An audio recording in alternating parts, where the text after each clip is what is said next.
weirdly tired. So I just ate food. And I'm checking my microphone. It's on. Let me see. Make sure. Let me just double check and actually check the internets. And make sure my audio's working. Yeah, it's working.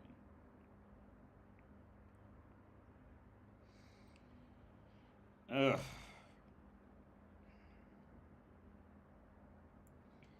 What's up, Dibs? What's up, Simon? I'm gonna continue this video from last night. Ugh. Hope everybody's doing all right. Yeah. So I was reading the rest of that book I mentioned yesterday. The Russian author Maxim Gorsky.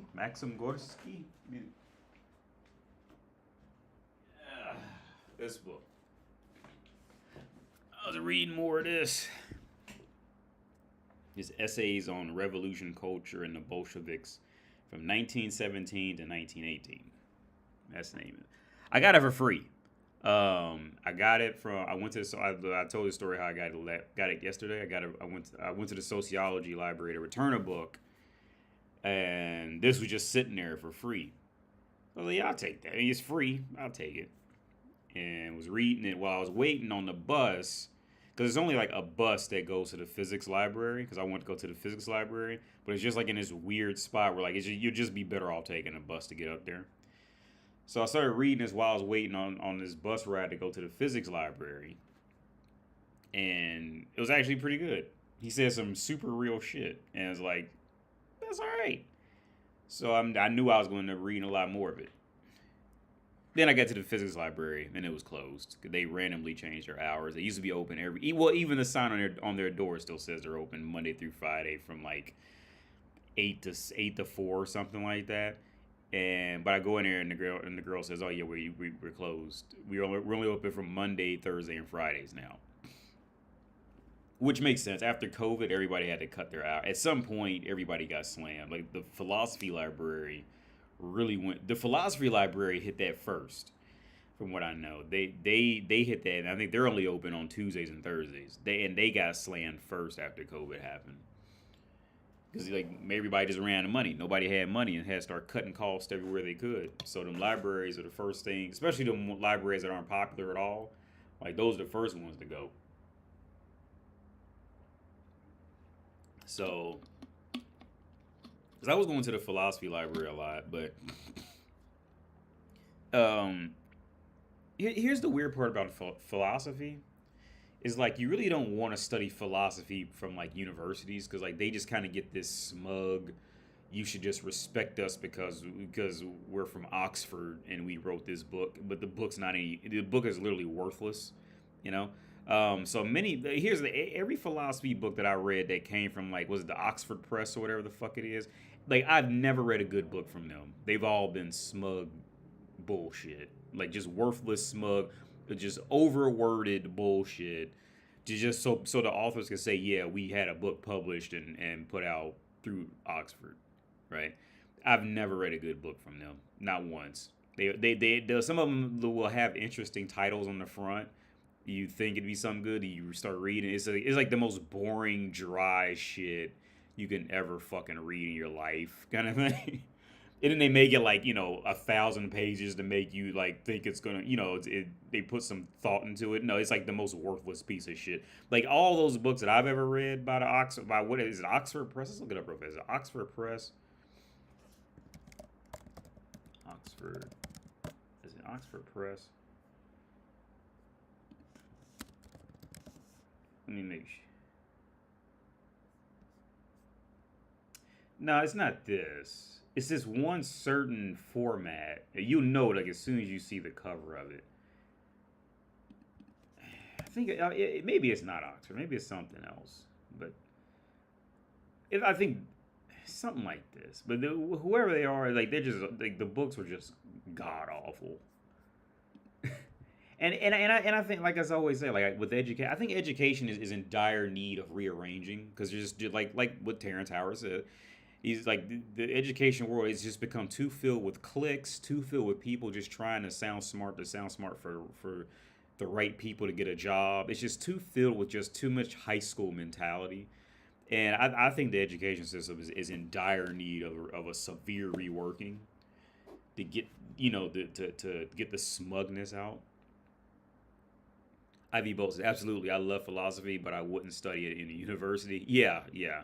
It's horrible in a university. You're better off just like finding philosophy like find it now in this context. I think anybody who's interested in philosophy, my opinion is, I think you'd be better off just like finding like legit people reading philosophers on YouTube.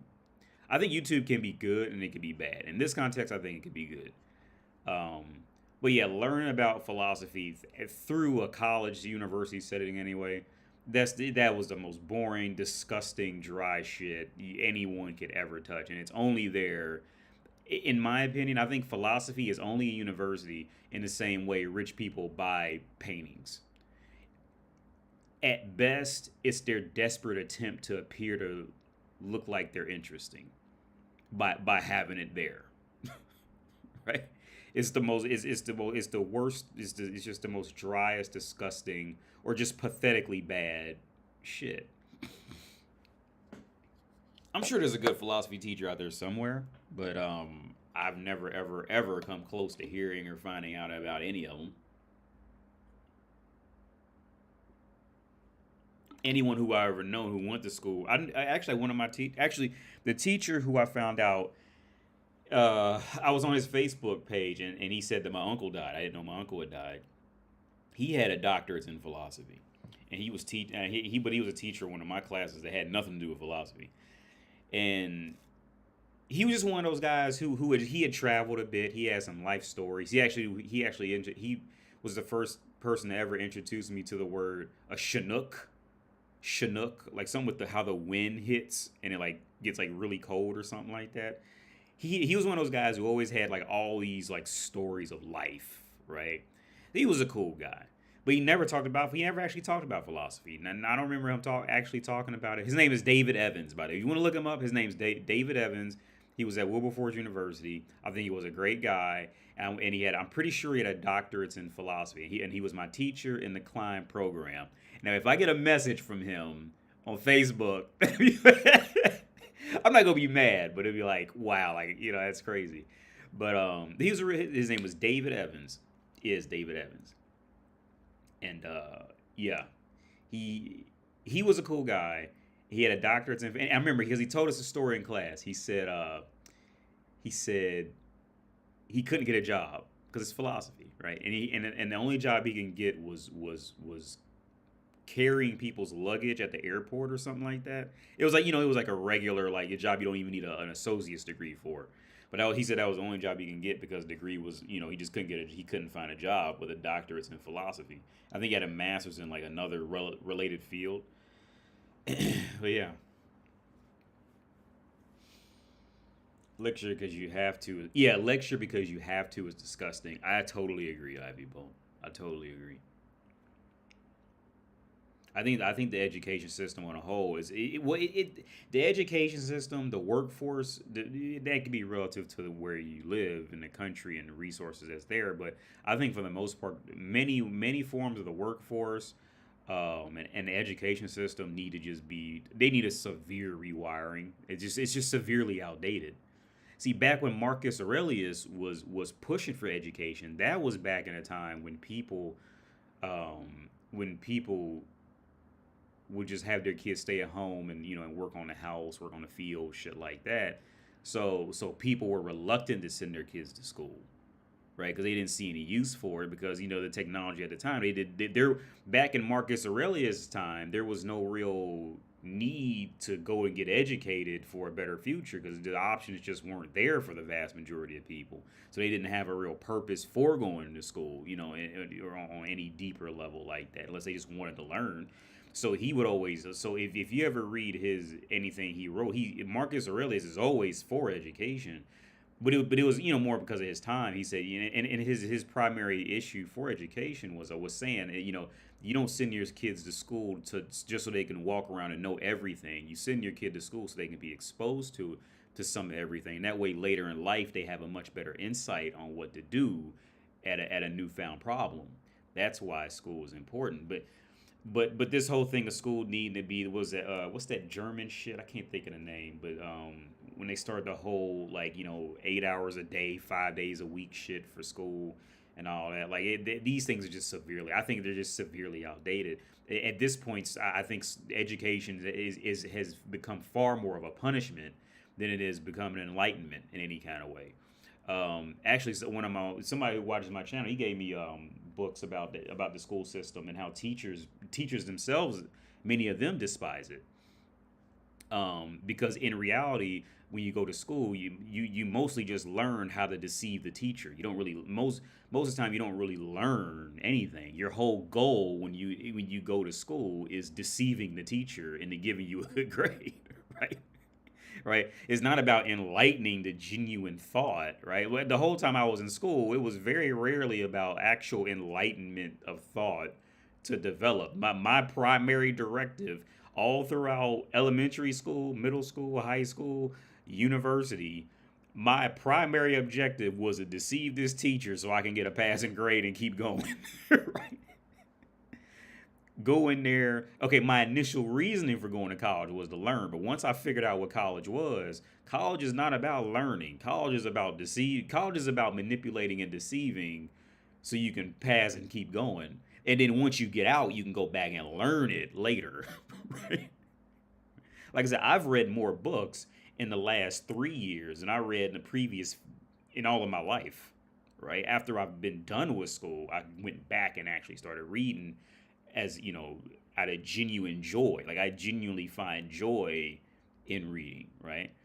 And because I genuinely find joy and enlightenment. But when you're in school, back to the education system, I think school is by far more of a punishment than anything else.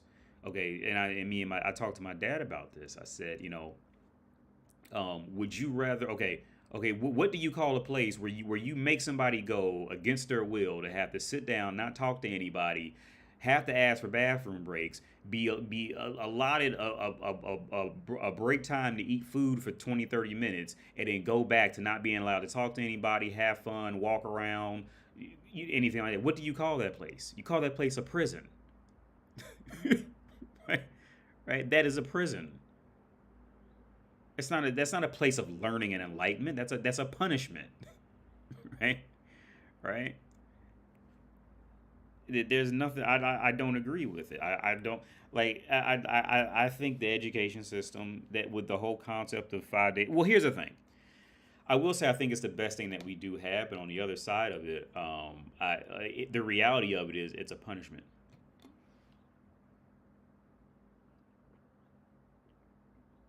But I will say it's the best thing that we do have going because of how humanity turned out. And the reason why I say that is the best thing that we have is, one, based off of how testing works and based off the time spent, it's a better gauge of seeing if students are actually know something, right? I think it's the best gauge that we have of seeing that, um, and and I think now this is my other contrary method of thinking on it. Let's say North America accepted what Wendell said, what AD says. Like, oh hey, yeah, you're right. This is a punishment. Let's just send kids to school 3 days out the week, and and let them do whatever they want the other days. This, right? Well, I think at this point the reality of what's happened is since okay, and I hate to bring countries into it, but it's just I think it's inevitable if you want to get anywhere of a deeper perspective on a topic like this. Prussia. After Prussia pushed it, America essentially adopted the education system in that format of attendance, right? So after America took it, usually once things would come to the U.S., they would eventually flourish, like the internet, like like the internet. Generally speaking, telephone, cars, planes, these things. Once America got a hold of it, that's when things were able to develop and grow. Mostly because America had a far better credit system than virtually everywhere on Earth did, right? So nobody else on Earth had the ample time and resources to sit down and just tinker with shit like Americans did, whether it's physical or mental, right?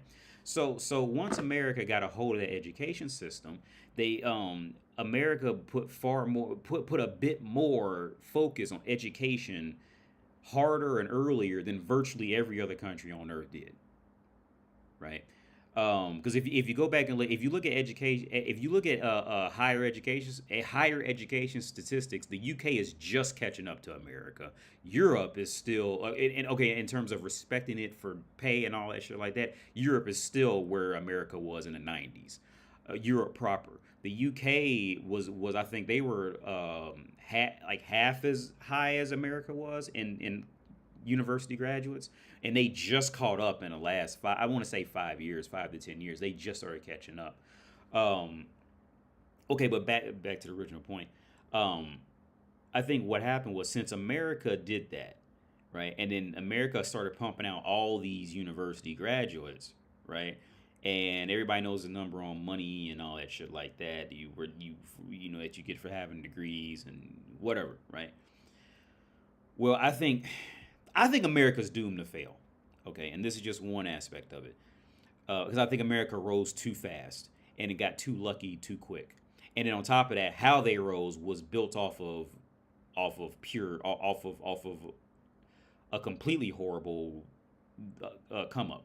But just one way I think America is destined to fail is if America lets up on the education system, if America lets up on poverty in America, and if America makes anything else easier for Americans, that's going to give everybody else in the world time to recoup and build up, right?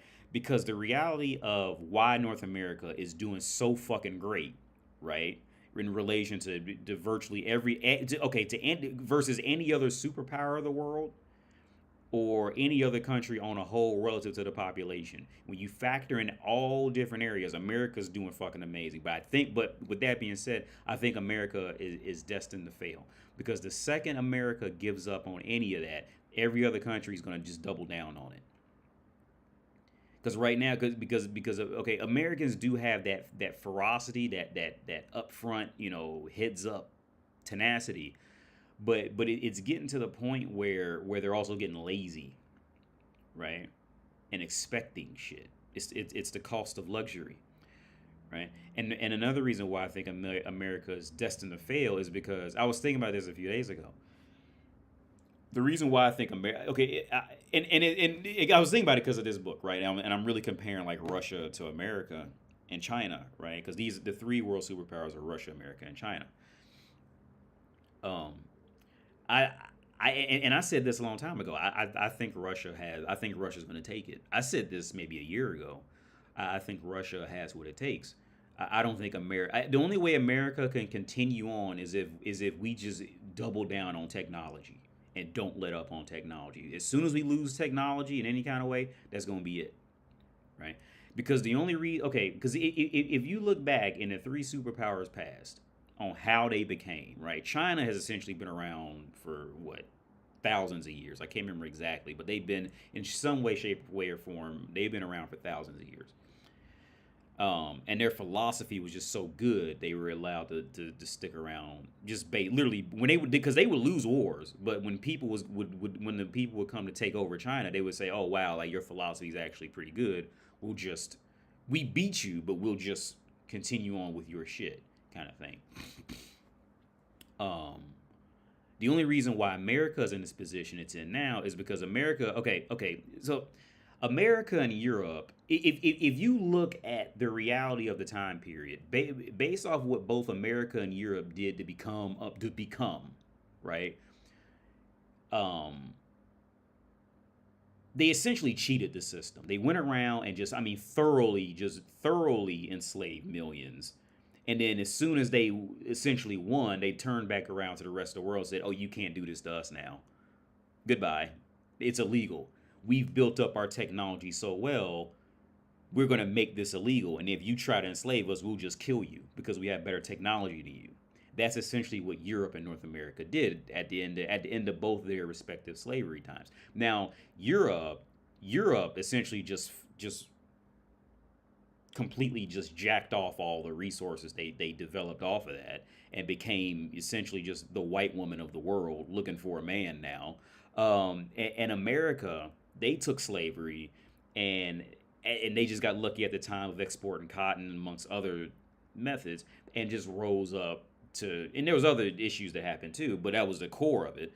And America rose up to fame. Is essentially, if it was not for slavery, North America would be just another. North America would have been just would have been Europe, right? They would have just said, "Okay, Europe, we need help. We can't do it. We can't take over the Indians, whatever, blah blah blah." Right? If it wasn't for slavery, North America would have never fully became anything of any value. They North America literally had all this, in the end, completely free labor to do all this work, right? And then after all the work was done, made, and it was paid to pay for other investments and all this shit, then they turn around to the rest of the world and say, "Yeah, you can't do this to us because we have the technology to kill you if you do it to us." Ta-ta, right? So on one half of, like, I mean, it's just humanity. It's going to happen on one stance or another.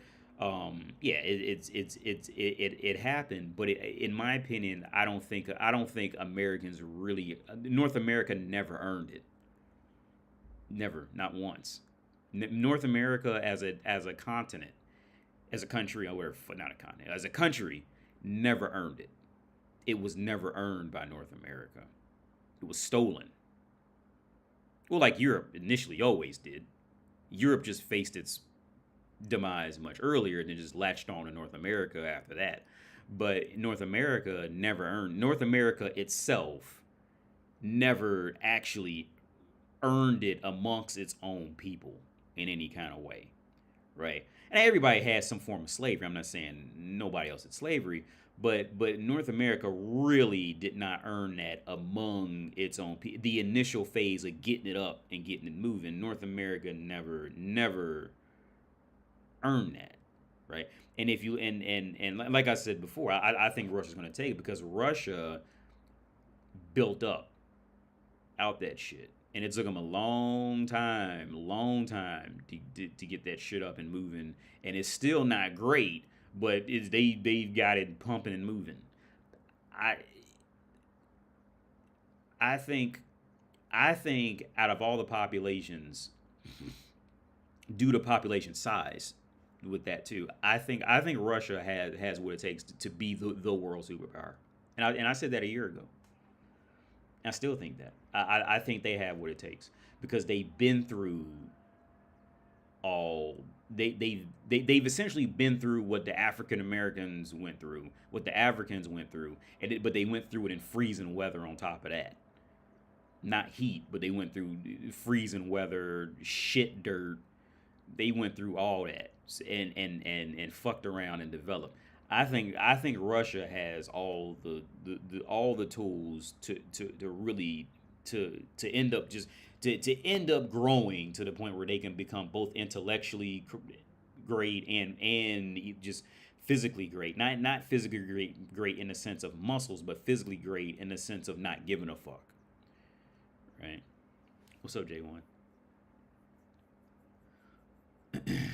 They post lectures online.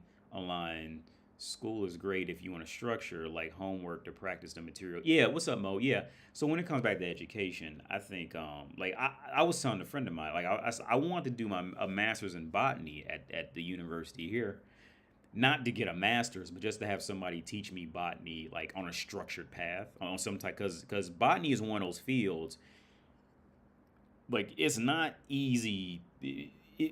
Botany is like sim racing, because I do a lot of sim racing. Actually, a mod site up right here. You can't see it, but for NASCAR race in 2003.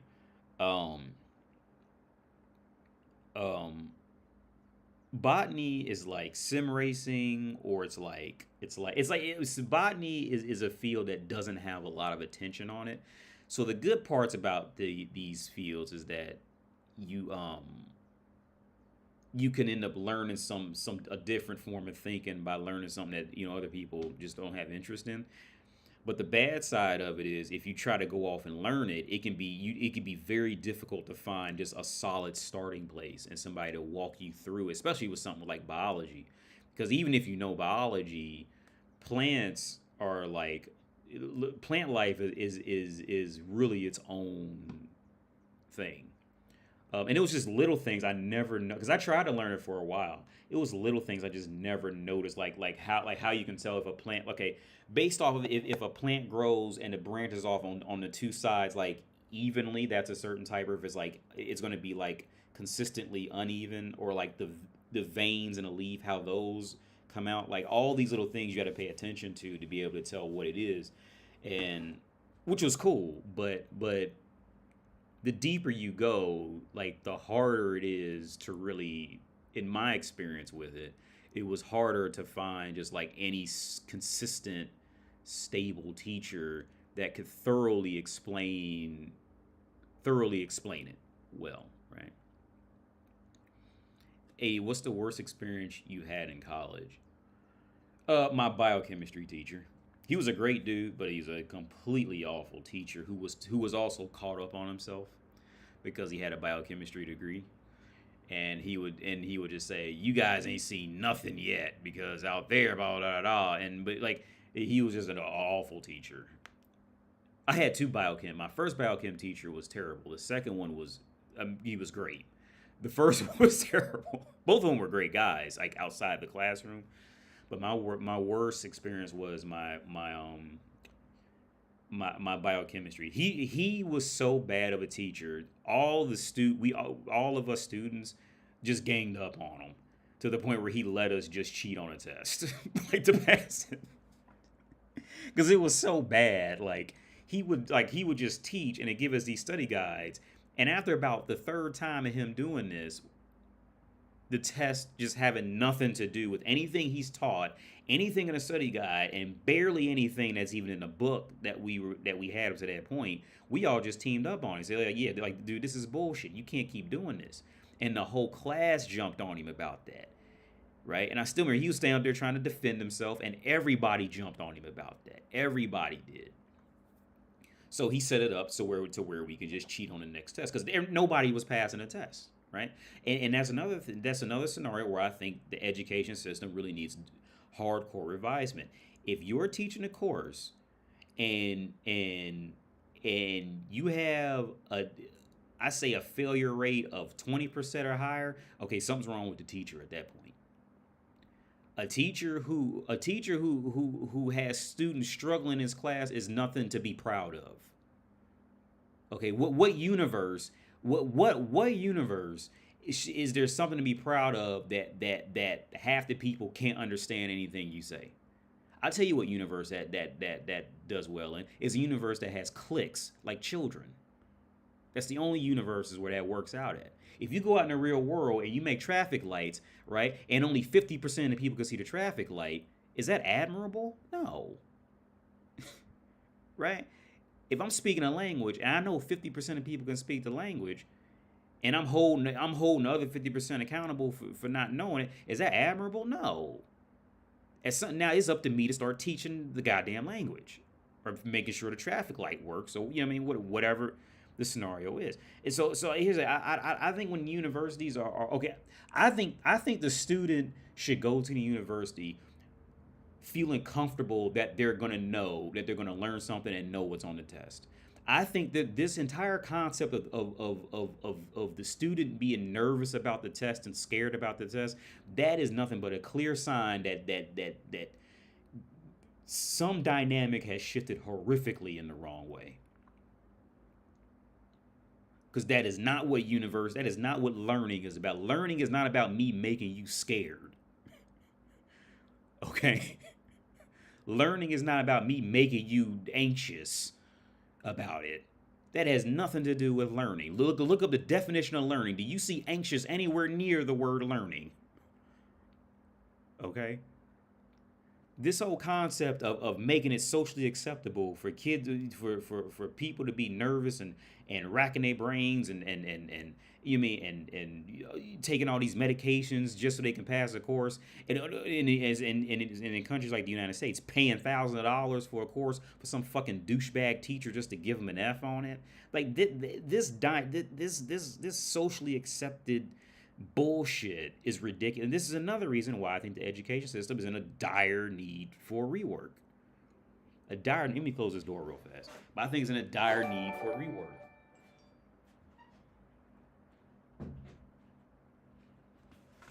Thanks for the donation. Let me read it off. Thanks, Rupert, for the dollar, man. Thanks a lot. It says, do you think that Europe will go back to communism? I think without North America, it would have been in communism by now. Or that, I didn't finish. Or that America will become communist state because there are a lot of workers who will realize that the power is on the people, not corporations. A revolution in America become an even main new civil war.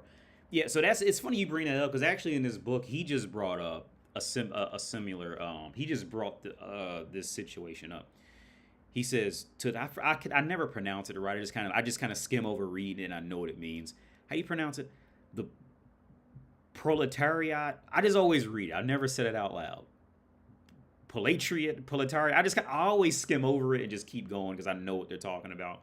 But he said the working class man's solution is inevitably going to be socialism because that's as far as they can see. And I think that's true. The working man's the working class solution is always going to be socialism. Because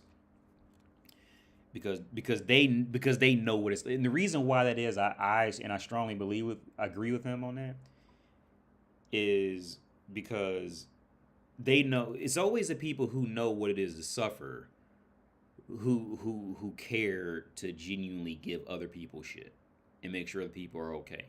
It's always the people who suffer who now I'm not saying some rich people don't do it too, but generally speaking,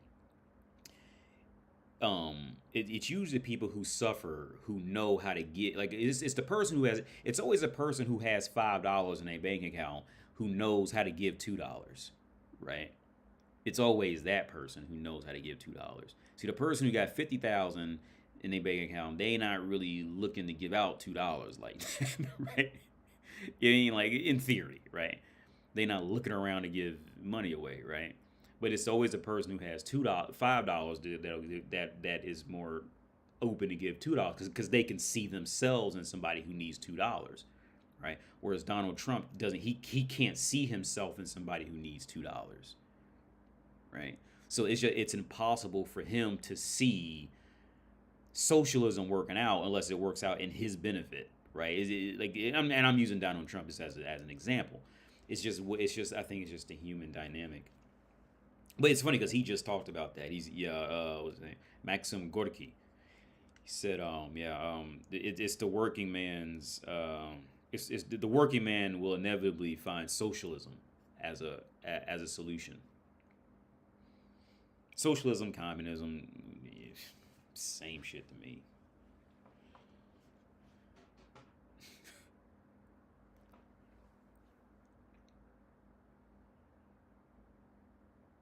That's my teacher. So what's up, Somnirex?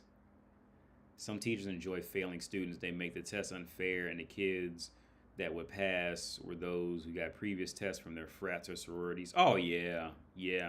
We did that in my microbiology course.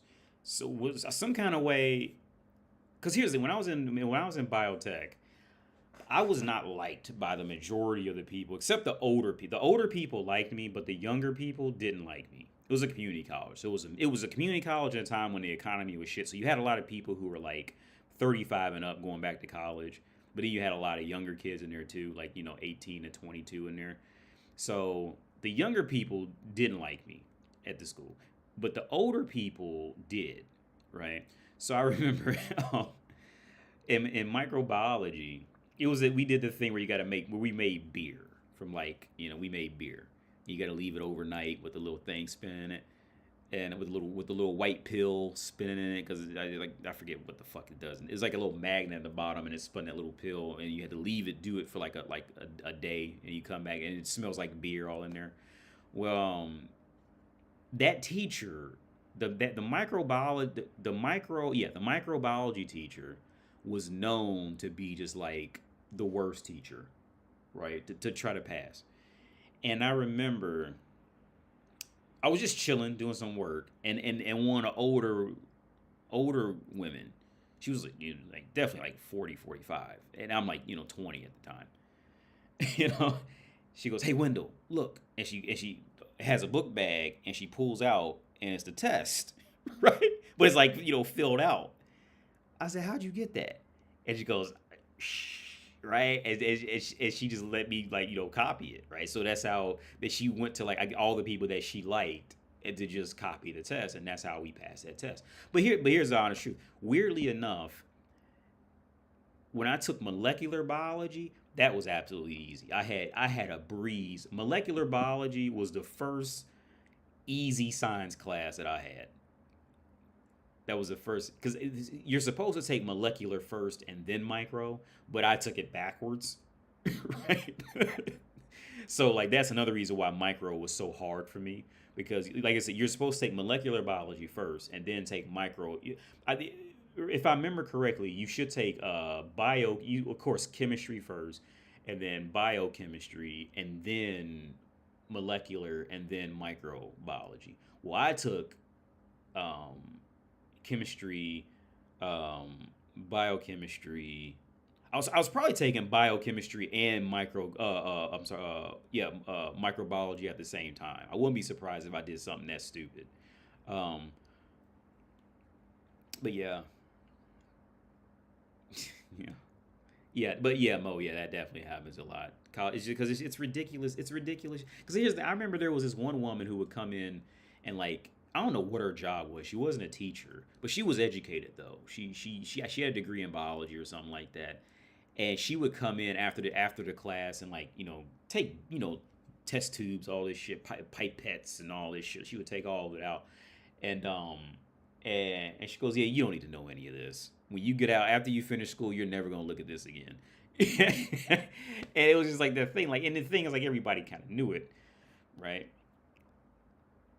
And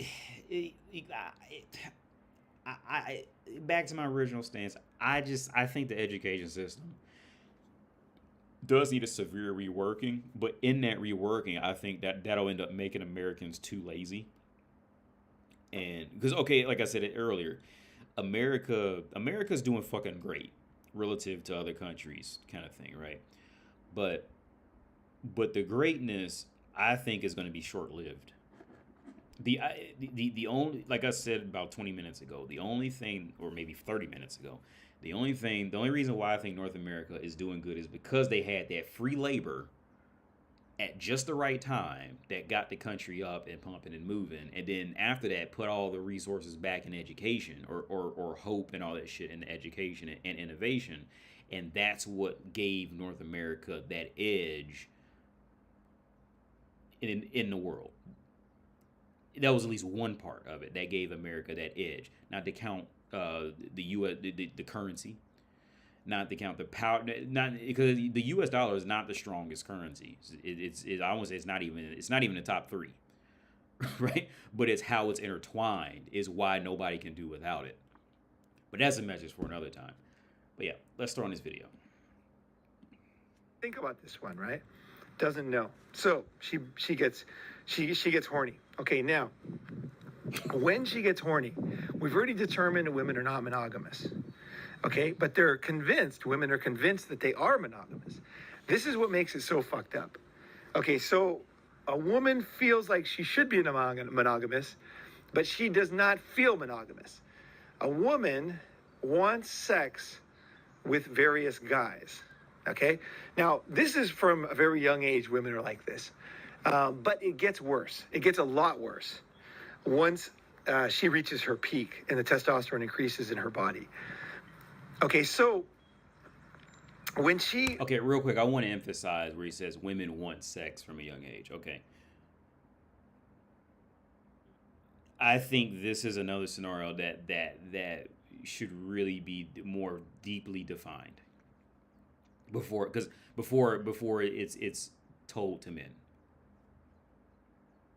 right? Because like in the movie The Life of Pi, where the dad tells his son, where the boy in the movie Life of Pi, he sees a lion and he feels sorry for the lion, and the dad says, "No, don't feel sorry for the lion. You see what you're seeing. You're not looking at the lion. You're looking at a mirror with your own emotions hitting back at you."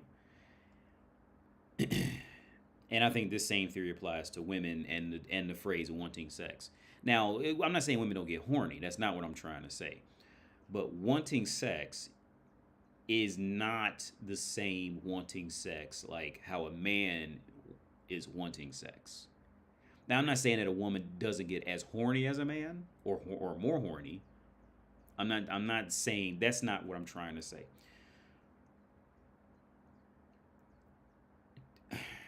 And I've loosely defined this a long time ago, but I just want to make clear now. So first, you have to look at what sex is to a man and a woman, right? To a man, sex is everything. A man knows that, or at least he figures that when he has sex, that is the best feeling on earth that he can pretty much get outside of doing some type of a drug, right? That is the best physical feeling that you, on top of just being able to look at a pretty girl, feel a pretty girl, this and that. But all of that in a man's mind immediately equals this should be the best feeling that I can ever have, is to have a pretty girl who is rubbing me right, and then I can also have an orgasm on her, right? That's the best thing. Well, to a man, it's like the number one thing, right? It's the number one drive, is to get to that feeling with a woman, and and the validation, all that, right? Now, to a woman, sex is not this Xbox achievement, right? It's not this. Well, I don't know. Xbox achievement isn't the right thing to use, because that's really like an afterthought kind of thing for the majority of people. But sex is not this.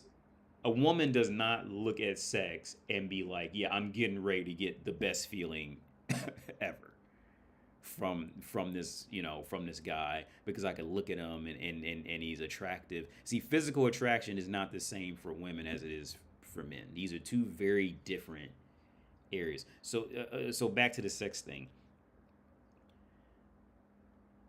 Women see sex as nothing more than at best, I would say, an intimate massage, right? This whole push and drive that sex is this big thing, that's done by men. Men make it that. Women do not see sex like that.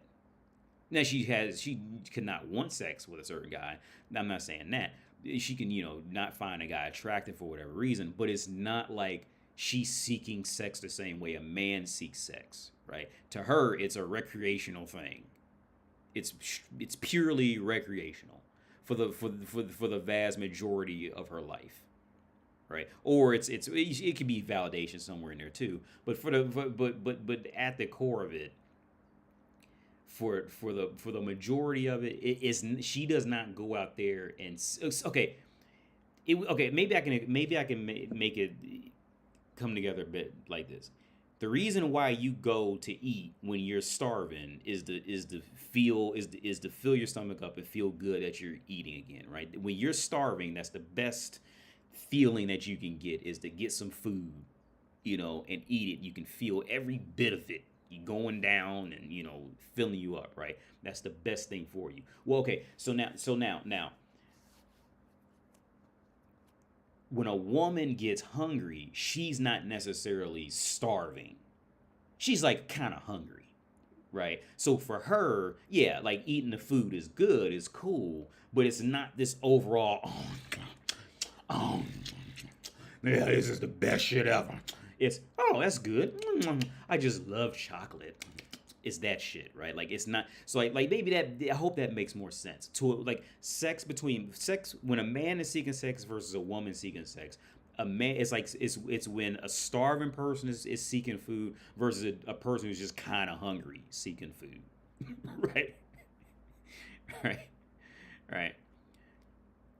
So I just wanted to make that clear on on what's the difference between the two wanting when it comes up. Women want sex with a lot of partners. It's not the same. Like it's the same thing as saying, oh, I want to go eat at an all you can eat buffet, right? Like, and I'm just kind of hungry, right? Like you're not gonna like just get all macaroni and cheese. You're gonna try a little bit of you should have time, and it's all gonna taste good. You're like, that's good. Macaroni and cheese, mashed potatoes, dumplings, turkey, chicken leg. You mean you're just gonna be and it's good because you're kind of hungry, right? Right. Now the alternative would be like if you're starving and you just go to a rib shack, right? And you just eating all ribs, right? That's what a man is, right? I hope that made sense.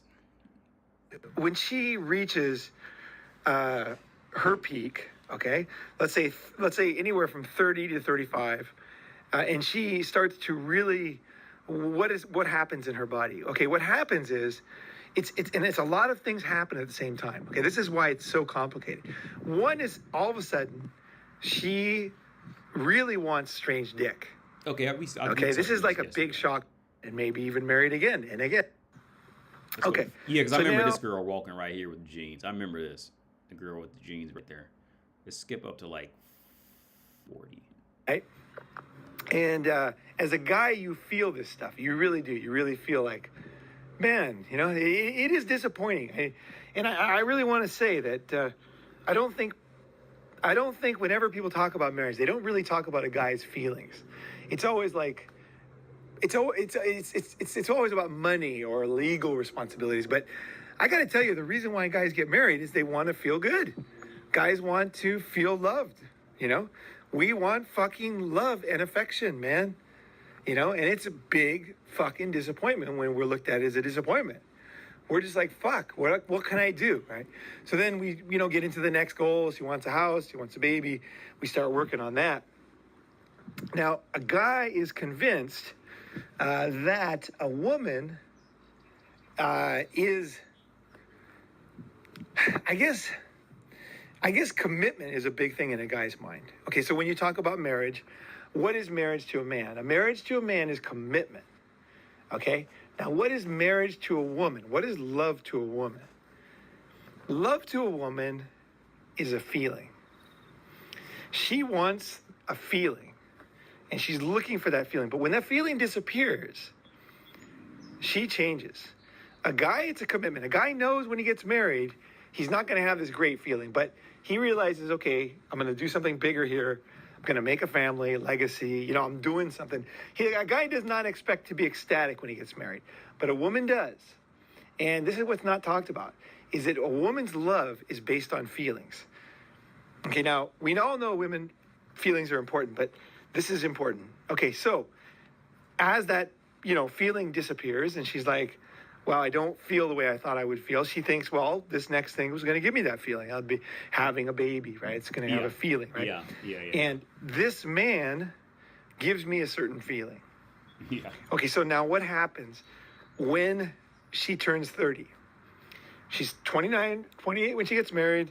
1 year later, she's disappointed after the marriage. She's now been with him for a long time. The cocaine feeling of the guy is totally gone now. She has a comfort feeling for him, and that is not what she got married for. A woman did not get married for the feeling of being with her brother.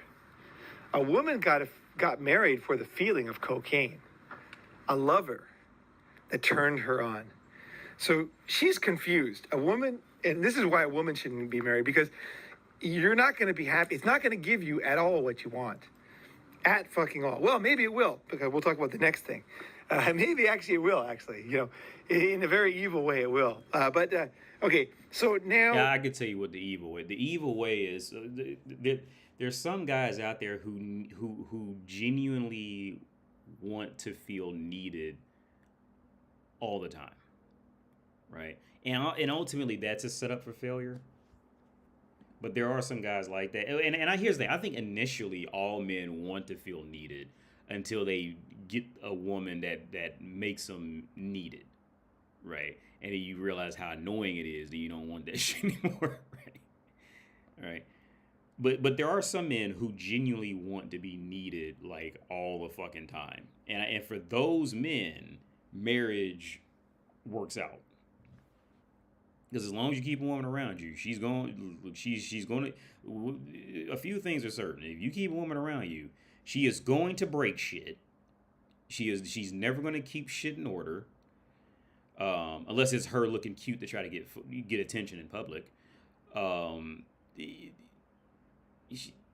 She most times she's going to lose all the money, whatever money she has at her disposal. It's going to be just completely lost. Yeah, I mean, it's not just one woman. Most women do these things, and you're going to be needed as the second bank account, right? Unless you know how to check her on it, you're gonna fall. Now, some guys are okay with that. Some guys, they view it as essentially trapping the woman that she needs me, so she won't leave me ever, and all this. And some guys they'll say, fuck it, I'll just go out and work 80 hours a day, just so I can have somebody need me in life.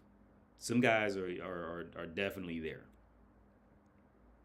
And I think for those men, marriage is definitely for them. Now, how do you feel? You suddenly are turning 30, your body's changing, you're going to go into a phase now, a new phase, which obviously you don't expect, don't understand, as all body changes are. Surprising, and you're going to suddenly want strange dick, and suddenly you become less of a girl and more of a woman. A woman is independent, a woman is strong, a woman needs a good fuck. Okay, a girl does not really need a good fuck. Yeah, no. A girl kind of needs a loving and kissing and affection and touching, but a girl does not need a good fuck. And this is one thing. Once women get 30, things change. They all of a sudden, girl wants a good fuck. But what is a good fuck? Is a good fuck a physical thing? Is it a mental thing? So if you suddenly say, hey, I'm going to give my wife a good fuck, can you do it? No, it depends on her. A good fuck depends on her mind. So it's not a physical thing. You have a certain size dick. That means a good fuck. You fuck for 20 minutes, 30 minutes, 2 hours, 10 hours. It's a good fuck. It's not like that. A woman, her emotions, her expectations, her fear, all ecstasy, anticipation, fear of loss, a lot of things come together. We talked about pleasure being an elusive thing, a complicated thing. And so these are the things that create pleasure for her. Now, when she starts needing this good sex, part of it's physical, larger penis, thrusting, but a lot of it is not physical. A lot of it is mental. She has now established a bond with you, does not feel that cocaine feeling when she sees you, and sees you as a disappointment. She sees marriage as a disappointment. Okay, these are natural things. Ask any married woman. She'll tell you this is how it goes. Well, then she starts to think testosterone is rising. Now, for the first time in her life, she's starting to fantasize about other guys. So the first phase that she goes through is a feeling of boredom. Okay, so she's bored. She's bored with you. And she's horny for the first time. A woman is really horny for the very first time now. And she doesn't really understand it. It kind of sneaks up on her, right? And so now she's horny, she's bored. She might say something to you like, hey, I don't know, just something to hint that she's not happy. And as a guy, this isn't explained to you. You didn't listen to this podcast. You don't understand what she's going through. She's changing.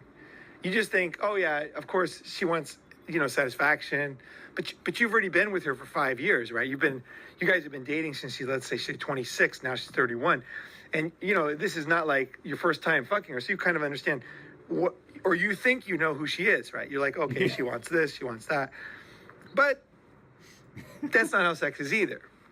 Sex is you do one thing once, and then maybe the second time it doesn't feel as good. Maybe it's not the same, right? So, you start thinking, okay, your limited creativity, ideas, positions, the size of your penis and muscles, everything's limited. You're thinking you don't have unlimited physical capacity or whatever. So you're kind of like, okay, what can I do? What can I do here? So the guy's like kind of confused. Now, what the woman will not tell you is that if you do not give her what she wants, is that she will fuck another guy. And this is like really... For a guy, it's like a fucking saddest thing because he doesn't really have any way at this point to satisfy her. Honestly, does not. She wants strange dick.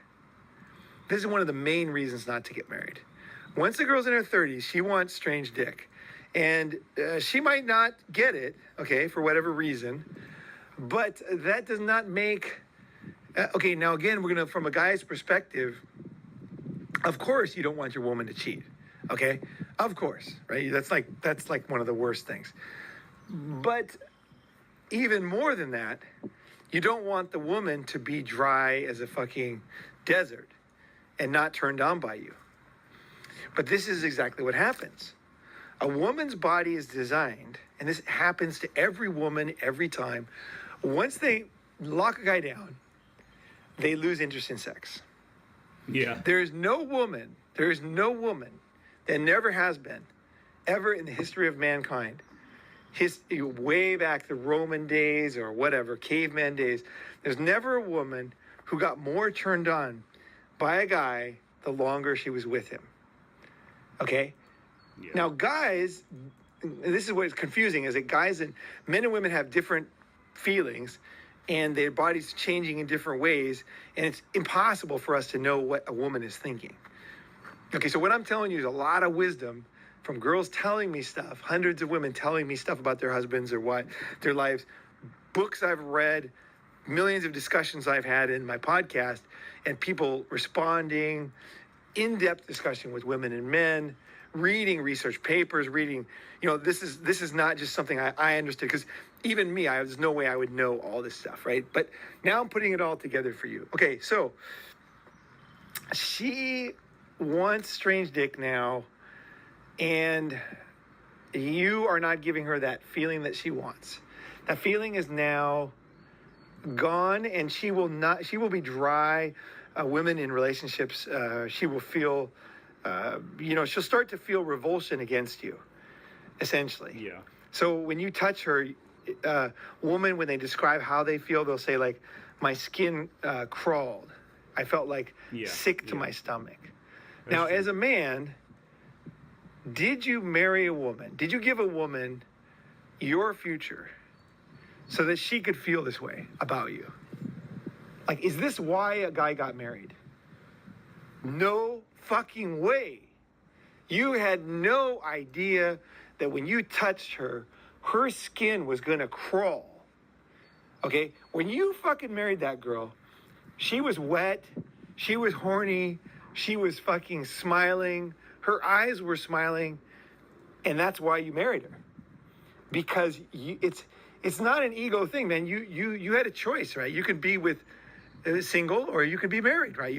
And you bargained. You said, I'll take this bargain. I'll give up a lot of freedom. I'll give up money. I'll give up a lot of things to get this. I want that. I'm okay with that. It's maybe not the best thing in the whole world, but hey, that's fair. I'm willing to give up a lot of stuff and I'll get that. Well, right now, already, we know that marriage is a complete farce for guys because women lose sexual interest and in fact are repulsed by their husbands and their long-term boyfriends. Yeah, and what I'll add to this is this is usually for the vast majority of the women, for the vast, I'm talking the overwhelmingly, for the overwhelmingly population size of women. That's a horrible way to say overwhelmingly, but that's just not the right way to say it. But for the vast majority of the female population, women do not have any true sense of character within themselves. They don't have any sense of carrying or creating anything for themselves. Women do not know how to make themselves happy. They really don't know how to make other people happy. They just kind of rely on just existing as women and smiling, and that's their get out of jail free card to make people happy kind of thing. So here's the thing: as a man, you know how to go somewhere and find some type of peace or happiness, right? Whether it's a video game, whether it's axe throwing, whatever the fuck, right? Going to a shooting range, talking about airplanes, whatever the fuck. Men know how to make themselves happy and then just let somebody sit over there without being mad at them, right? Like, we know how to do that. But see, a woman always expects the man to make her happy in some kind of way, right? Because she doesn't know how to make anything for herself, right?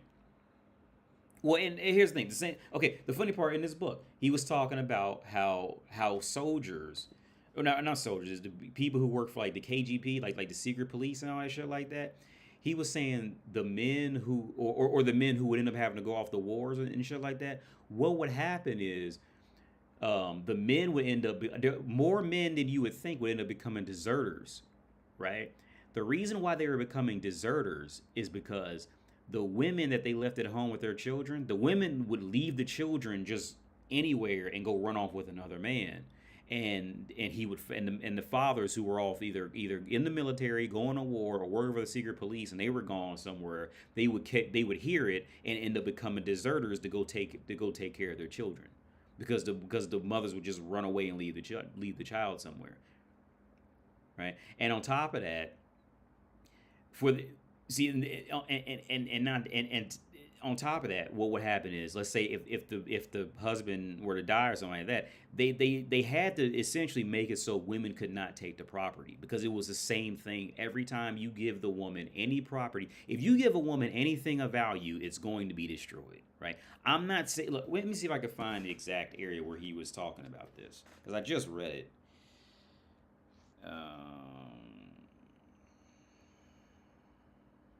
I remember it was at the bottom left of the page.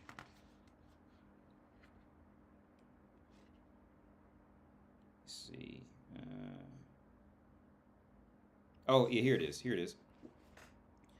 So he says, and here's a letter which shifts the woman question to another plane. I beg you to inform us by registered letter or in detailed newspaper how we are to understand the proclaimed equality of woman with us and what she is going to do now. The undersigned peasant are alarmed by this law, from which lawlessness may increase in the village now is supported by the woman. The family is abolished, and because of this, the destruction of farming will follow. Further, I declare to you, a friend of the people, that a lot of nonsense is going on in the villages, because soldiers' wives are allotted land, which is bad and good for nothing. And they are howling like mad. When their husbands come back from the war, you can be sure there will be a good fight because of this. It is necessary to explain this to, I don't know how to pronounce this word, Muziks, because they will act justly. And he goes on about women's rights. Yeah, these things. If you leave anything of value with women alone, being women, it is going to be destroyed. Right. Even with herself, if you leave her with herself, she's going to destroy. She is going to destroy herself. Right.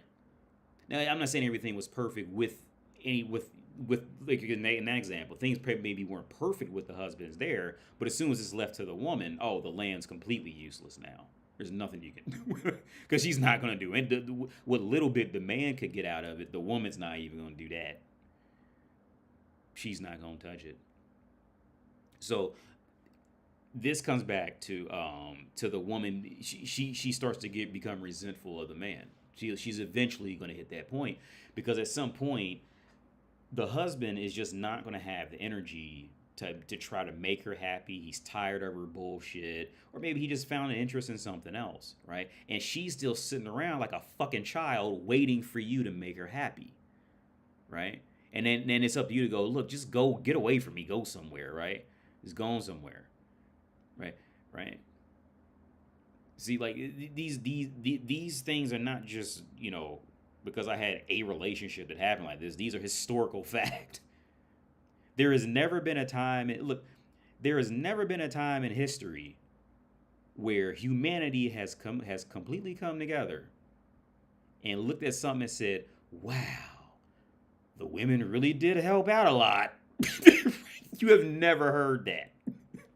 There is never any formula in human history, right, where men have gotten together and said, "Wow, the woman really held her own."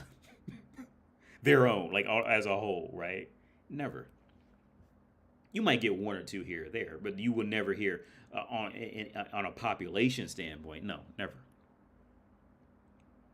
But back to his point, Ronan, man, he's right. Yeah, the woman's gonna at some point the woman's gonna grow to resent the man, because since a woman cannot develop past the competence of a child, the mental competence of a child, she will always sit down and wait for a man to just make her happy. Right? I mean, she can try to make a man happy with sex, maybe a little food, something like that. But outside of that, she doesn't really know what else to do, because she's dumb as fuck. She's a woman. She doesn't know. Right? All she cares about is looking cute and what can somebody give her. Right? So, like as Ronan Man states, she's going to just sit around and wait for you to create some Santa Claus bullshit to make her happy.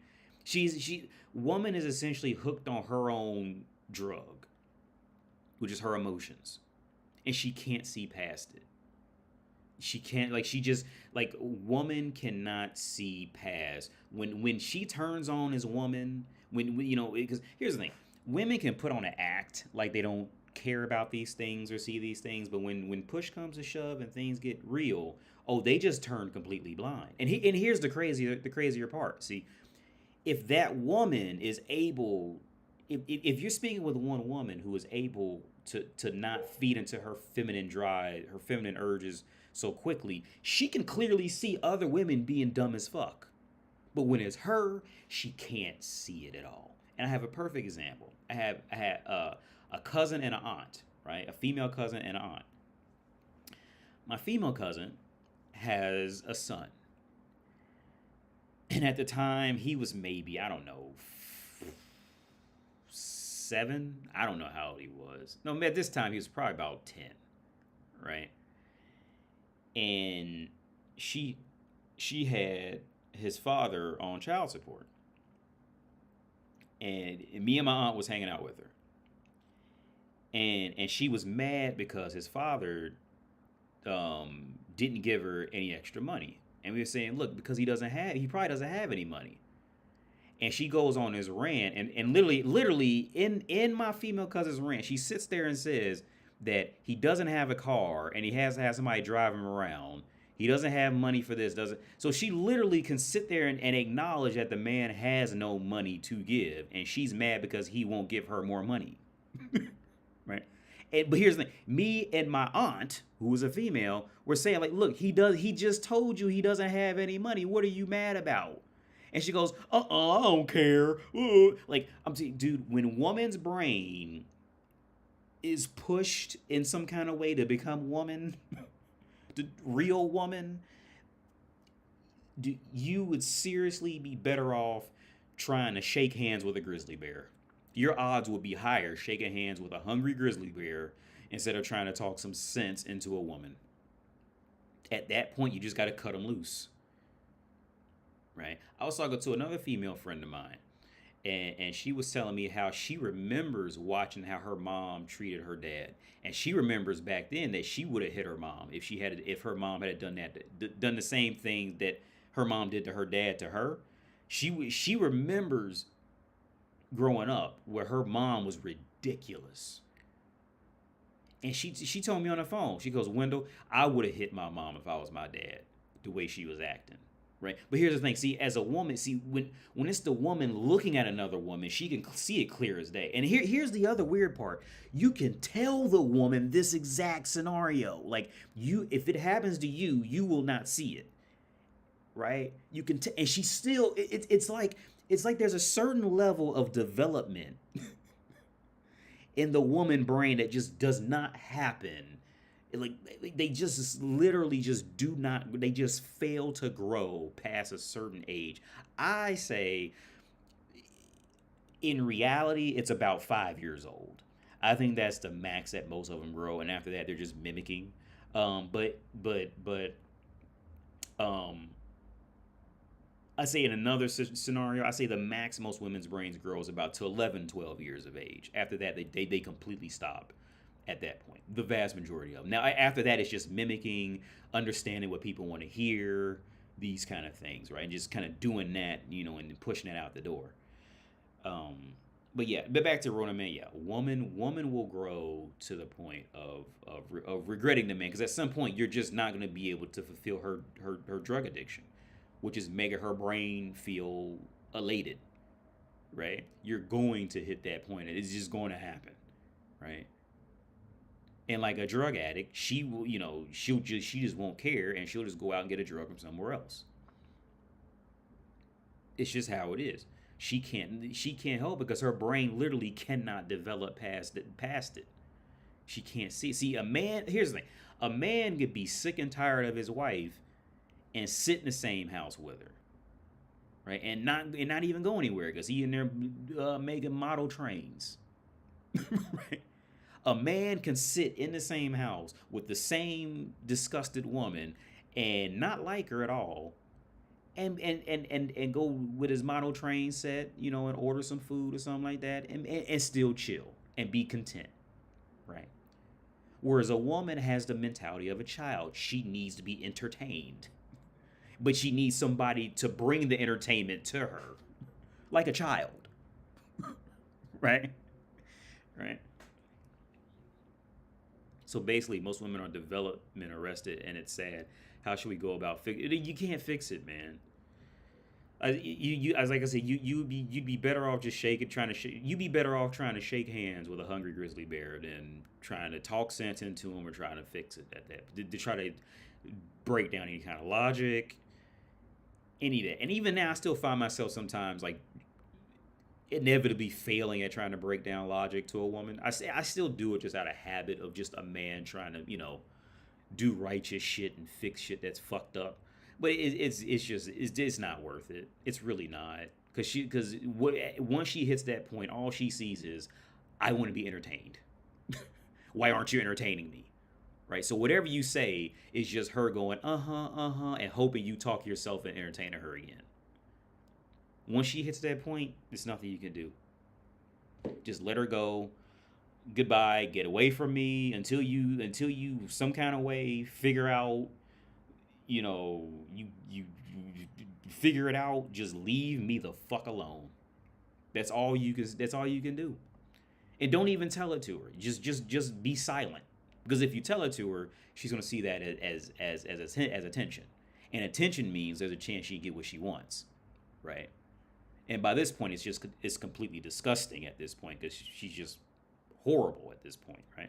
So that's all you can do. All you can do. See, there's a reason. See, somebody's out there ghosting. Halle Berry's older now, but somebody's out there ghosting Dua Lipa, right? Somebody's out there ghosting any young beautiful girl you know of. Somebody's out there ghosting them, because you know what? That young beautiful girl went up and unleashed her girl side on a man, and it was the most disgusting thing the man ever seen.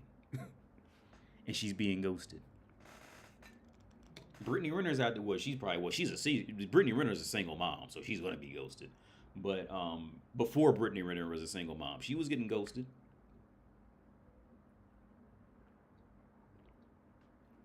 She was getting ghosted by the men who she fucked around and thought she could be entertained from forever.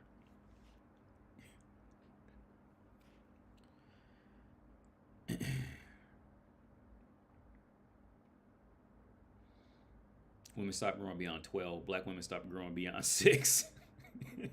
Oh yeah, that's what on Nasty. That's what I want to touch on too. Like, as I came up with a correlation of Russian women and black women, right? I came up with a good correlation as to why they're so fucked up.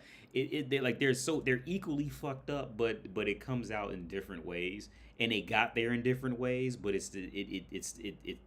they're both of them are equally as fucked up. I think the only difference is based off how the world is and media is. A young, pretty Russian girl can definitely make it a lot further in life than a young, pretty black girl can. And that's just because of how the world's set up now, right? But I thought about it.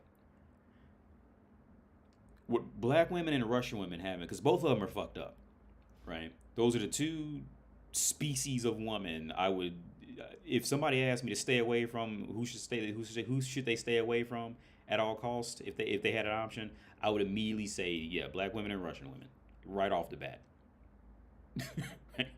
But if you look at their past, at their general overall past, and how they got to this point, it makes sense because Russia was and still is pretty poor in many places, and African and African American women are generally poor, and had to look up to white men for their survival of any sort. So among the black community, the black man is always, somebody brought this up. I'm not coming up with this. Somebody brought it up to my channel, and it was a great thing to bring up. So I'm not taking credit for this next statement. The black woman always, deep down, she always looks to the white man for any type of security. So she treats black men like shit. Like, black men are just always disposable. The black men are just completely disposable, especially in North America because of the history, right? Now with Russia, those women are fucked up because they've been so poor. Like, they had to go down to just strict prostitution and survival, right? For the vast majority of them at some point. Not every single one, but it's definitely in their culture to be like that. They came up in some of them definitely came up in harder situations. So I was thinking about the correlation between the two, and it definitely does add up. Why every time I've heard a guy date a Russian girl, it never ends. The Russian girl ends up using him for all his money. I've never heard of a guy who's gotten with a Russian woman and the Russian woman did not take him for a shitload of money in the end. Never heard one story about it. Every time, every guy I've ever known got with a Russian woman and she milked him dry. And not from his balls, but from his fucking bank account. Every single time. Now, black women can't really do that. Black women do it in North America, but they do it through the forms of child support.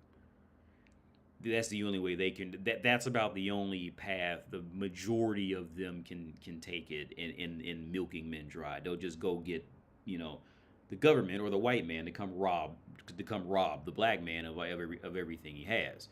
They'll go that route, but the black woman in North America, she can't make it as far as a young attractive black woman just simply cannot make it as far as a young attractive white woman can. It's just how it is. Canadian Rodeo says, 80, how do you react to a coworker that friend zone you? Act like you don't know her, or did you keep it cordial? It's been so long since I worked a job or something like that happened. Because the last time I worked a job or anything like that even had a chance of happening, it's been 15 years. I'm sure, I can't even remember, but I'm sure it's happened. I'm not going to act like it's never happened. I'm sure it's happened.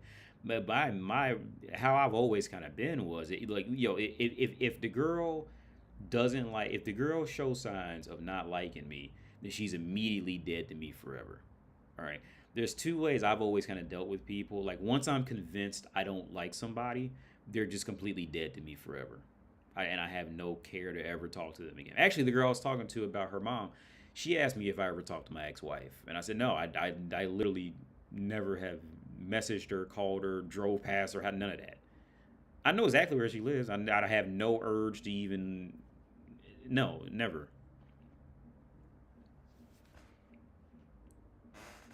So yeah, if I'm convinced I'm done with somebody, or if I know somebody doesn't like me, like how I like them, especially if it's in the realm of like trying to fuck her kind of thing, then she's like I mean I say hey to her, but then just literally just keep walking.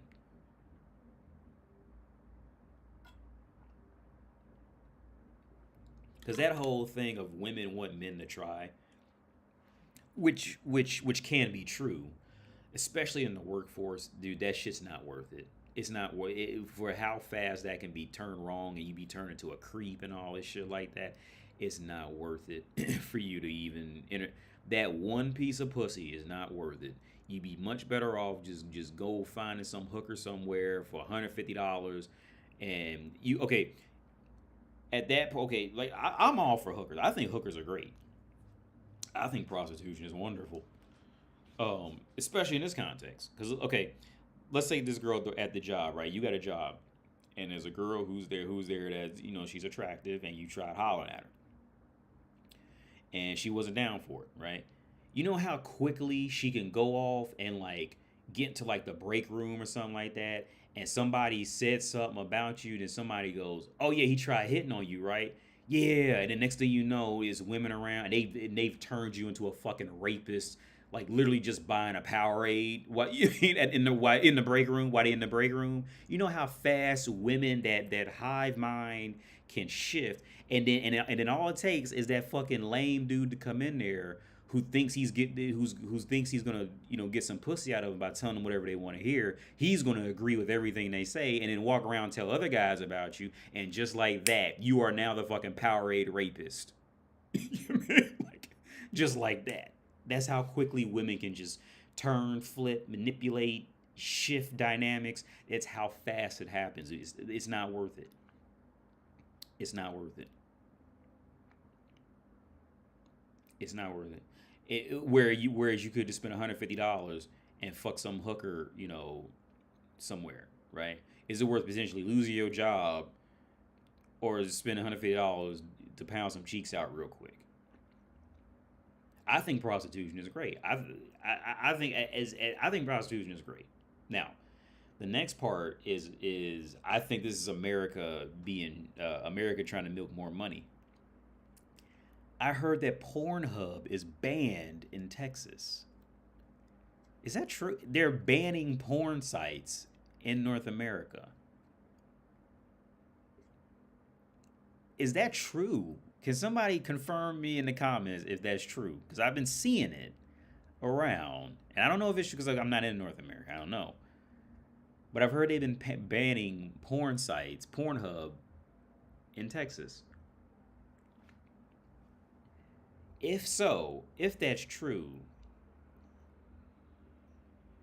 I think America is getting ready to shift. Yeah, it's banned in Texas. It's banned in damn. It's banned in North Carolina. I think what's getting ready to happen is North America needs money. Everybody needs money right now because COVID just sped up the recession that was inevitable.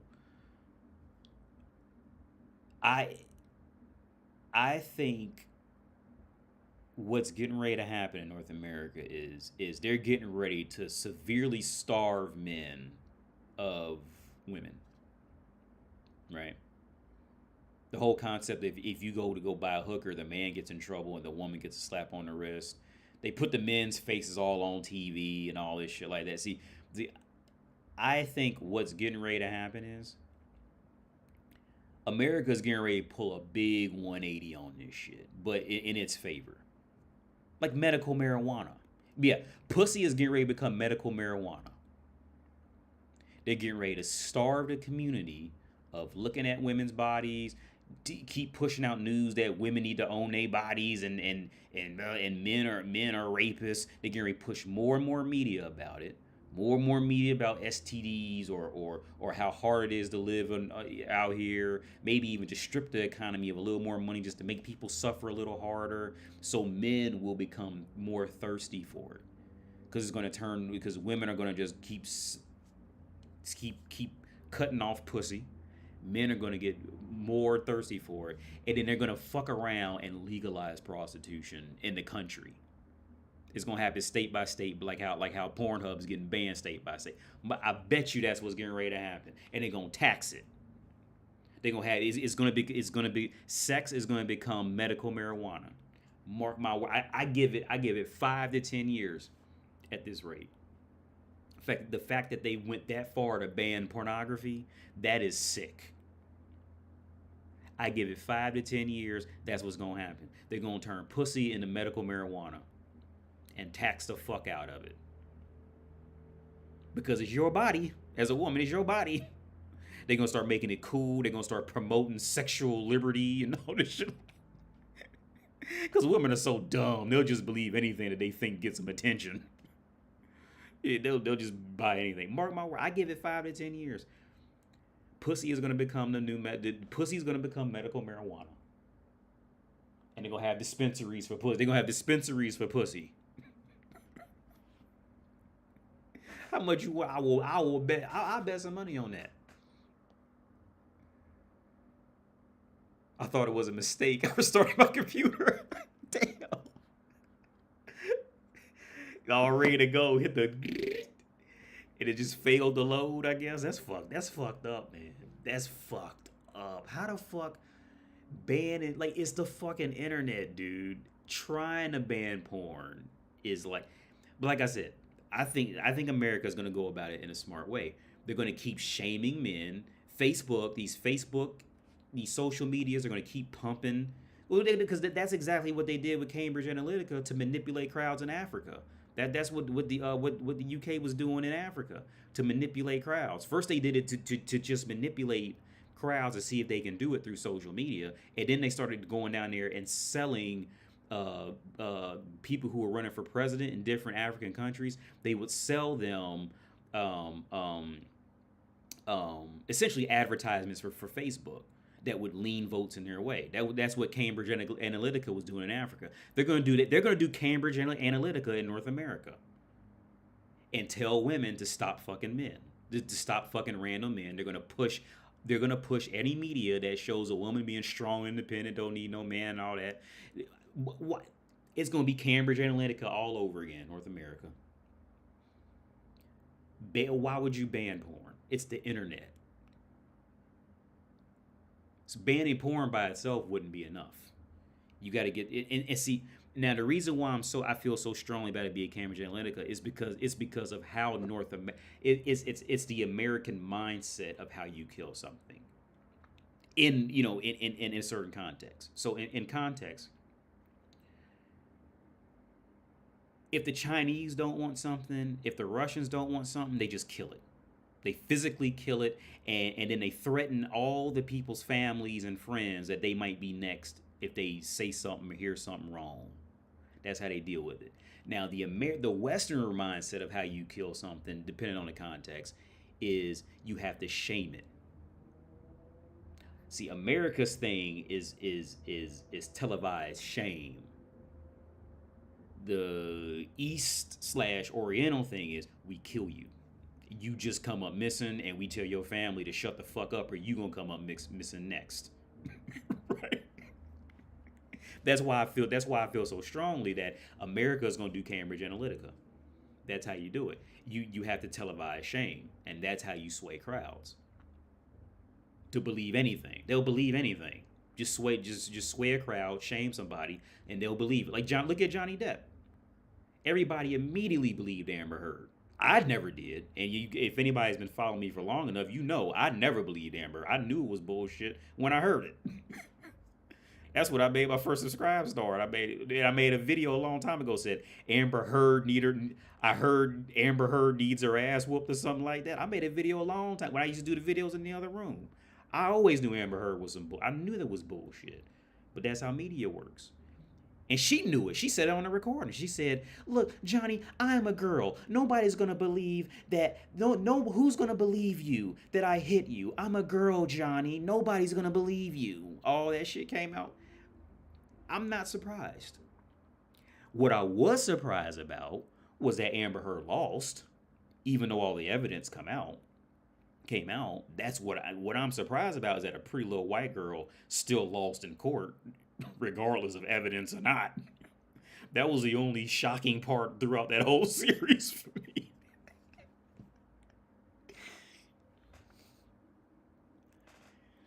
But yeah, back to the porn thing. Yeah, I think America's gonna switch. Let me go back to this video.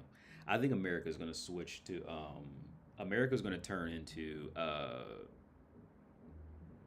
pussy's gonna be weed dispensaries. I give it about 5 years.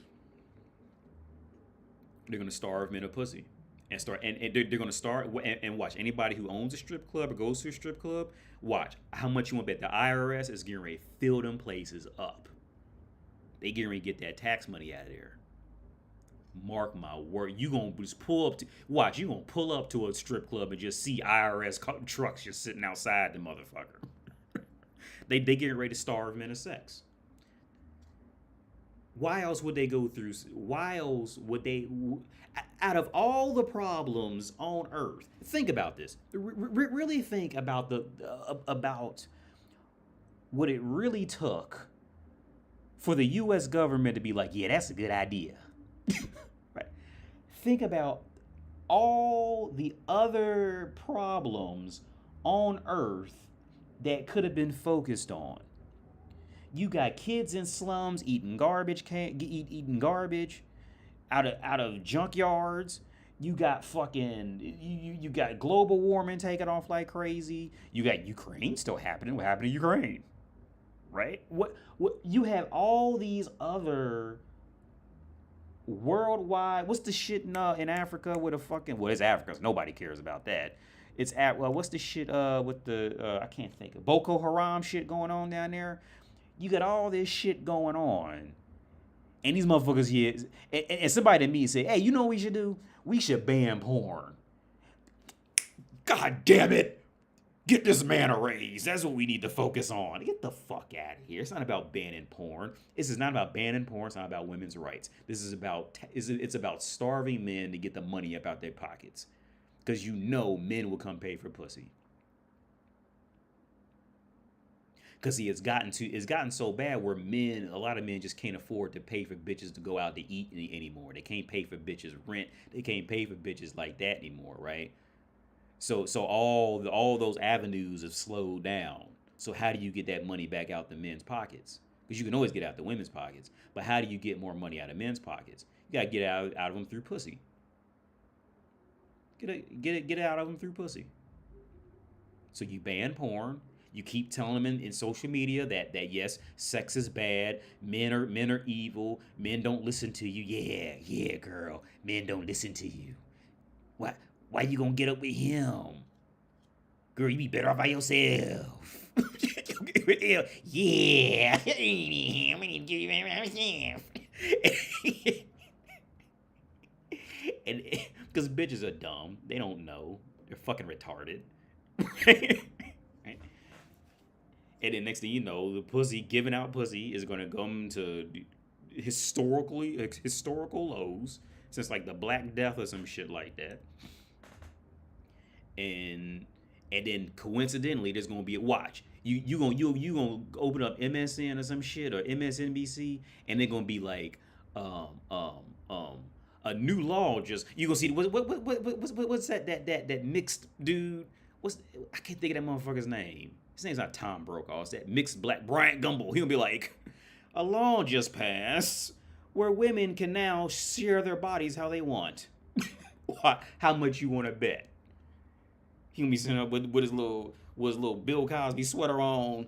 A law just passed showing that women can share their bodies how they want, and some say it's long overdue. But some say it came right in the nick of time. and it'll be dingbat bitches with dyed purple hair and in the street. Yeah, it's just my body I just chose, and if I can make a living off of it, I don't see why not. It's my body. Because that's what they've been working up to this whole time, is trying to make prostitution sound socially acceptable. Because that's all they are in general anyway. It's just how do you talk to not sound like a prostitute, among women. Trevor Noah. Oh, not Trevor Noah. Yeah, I like him. Not Trevor. Well, I don't really know much about him, but he does fit that that description. But no, I'm not thinking of Trevor Noah. I'm thinking about that. It's not. Who am I thinking of? Brian Gumble? Is it? No, Brian Gumbel's old.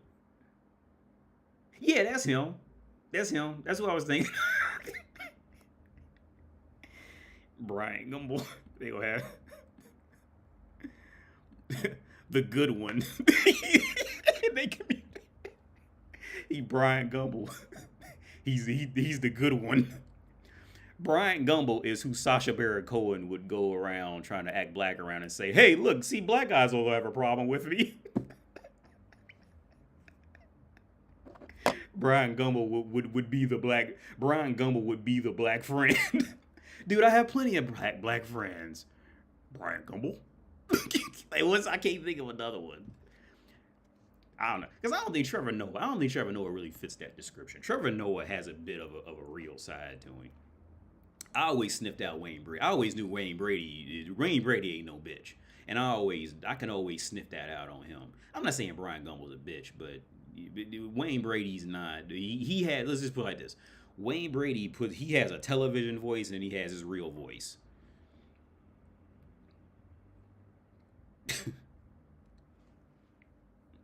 Let's continue. Now, again, young women have no way of knowing they're going to feel this way. So this is something that's kind of a surprise to them. And so what a woman feels, she's surprised, right? She's like, oh my God, like I don't. And so she starts avoiding you. I talked about this in Sexless Relationships episode, but she starts to avoid you. So she starts to go to sleep earlier. She starts to avoid touching you because whenever you touch her, it could lead to sex. So she starts to avoid touching you. And this is the thing that kills guys the most, touching. Touching is the thing, cuddling and touching. And it's been proven, I can put the link below, is that sex with cuddling afterwards brings more happiness to a man than an extra $50,000 in income. But without the cuddling afterwards, it doesn't. So it's the cuddling afterwards, sex and cuddling, is what makes a guy feel immense pleasure. And it doesn't really matter if it's his wife or his girlfriend. Sex with cuddling for guys is pretty good. It's that brings a lot of satisfaction to a man. And so when a woman feels revulsion against him, okay, and the guy hasn't done anything wrong. I mean, again, this is a lot of this stuff is like society will tell you, you didn't do this, you didn't take your time with her. This is not the way it is. This is a physical thing. Women will feel revulsion against you after you're together for a period of time. And it's just the way it fucking is. Okay? There is no way to change it. And it doesn't even have to do with anything that you do. Women are convinced that you did something wrong. So when they feel bad, okay, when they feel different, they can't imagine that they're non-monogamous, okay? So they think when they feel horny for another guy, what does a woman think? She thinks, one, she blames it on you, and then two, she blames it on herself. She says, I picked the wrong guy. Because she does not have the feeling that she should have. She should be horny, okay? And she's not. So she doesn't think, oh, I want sex with many guys. That's why I'm feeling this way. She thinks, she feels very clearly that it's you. I fucking got the wrong guy. And so she has now a desire, she has a big desire to go back to being a good girl again. So a bad girl is cheating, okay, in society's eyes. A good girl is loyal. Okay, so she wants to be a good girl. So she's really hating you at this point because she picked the wrong guy. She spent a lot of time and energy. Now she's older. Everything's a big disappointment.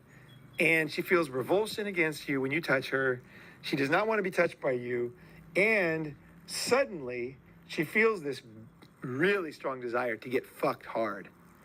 And so that all creates a big frustration for her. And she's like, I picked the wrong guy. And so she'll start to, what a woman will do, and you can, any woman listening, you know this, you will start to think, why do I feel this way? You're starting to look for reasons.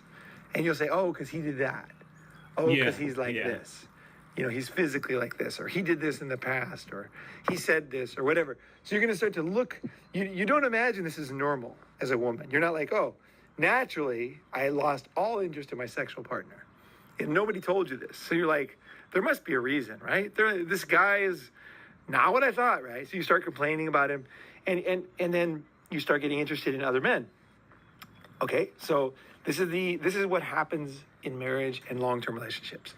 Okay, so now you want sex, and you kind of have already warned him, hey, if I don't get what I want, you might not say it directly, but you're kind of like, hey, I'm going to get it somewhere else. And the guy ignores it, or you feel like he's not listening.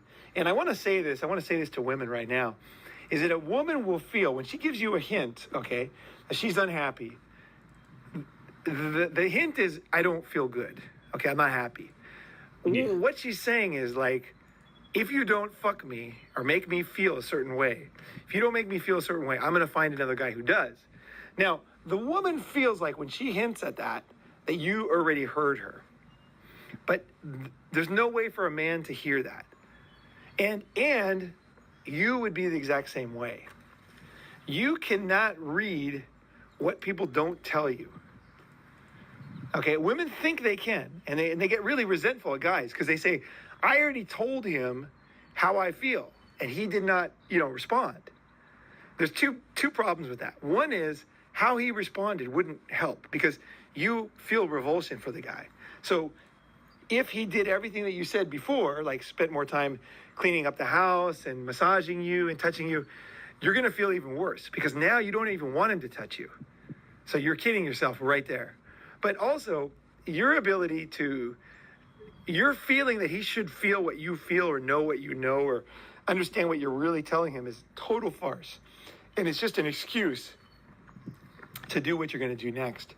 And I remember like when I was dating a lot of women, I can put the similar thing. I had a lot of girlfriends at the same time, always. And I remember like the girls would say, are you dating anybody else? And I would be like, no. But there'd be like panties in my room. There'd be the hair all over the place, long hair if they had short hair if they had long hair. There was tons of clues in my apartment. So I felt like the women would be stupid not to understand I'm fucking 10 girls, right? I honestly felt like what kind of stupid idiot could not see that I'm dating a lot of girls? And I would not tell them. And I would lie if they asked me. But what I realize now is that actually, most of the women did not know. They did not know I was dating 10 girls. They literally did not know. And they had no way of knowing because most guys, a guy who's dating 10 girls at the same time is so unusual that it wouldn't be something that they'd be used to having, right? And a guy who could lie with no compunction. Because when you have 10 girls, you get so used to lying, it's just like a normal thing, right? You don't even there's no guilt. There's nothing for a woman to read. There's no intuition. I mean, you feel totally comfortable lying. You're like used to it. But in your mind, you're thinking, the girl knows, she knows. But the reality, she doesn't know. And if she asks you, are you cheating? Do you have another girl? And you say no. And then she's like, what else can she do? She doesn't know. And it's the same with guys. If you don't tell the guy, he will not know. This is one thing girls really kid themselves. And no guy's ever turned it on girls and show them that they're exactly the same way. But if you lie to people about how you feel sexually, if you lie about what you're thinking, if you don't tell men either a sin of omission or commission, both, there's no way for a guy to know. And it's not the guy's fault. You would not know either, okay? If you ask me, do you like curry? And I eat it, and I say, I love curry. And then you make curry again. And then you say, I eat it really fast and I could slop it up, right? I fucking slop it up. And I do this when women make food, by the way. And you have no way of knowing that I actually don't like curry and don't want to eat.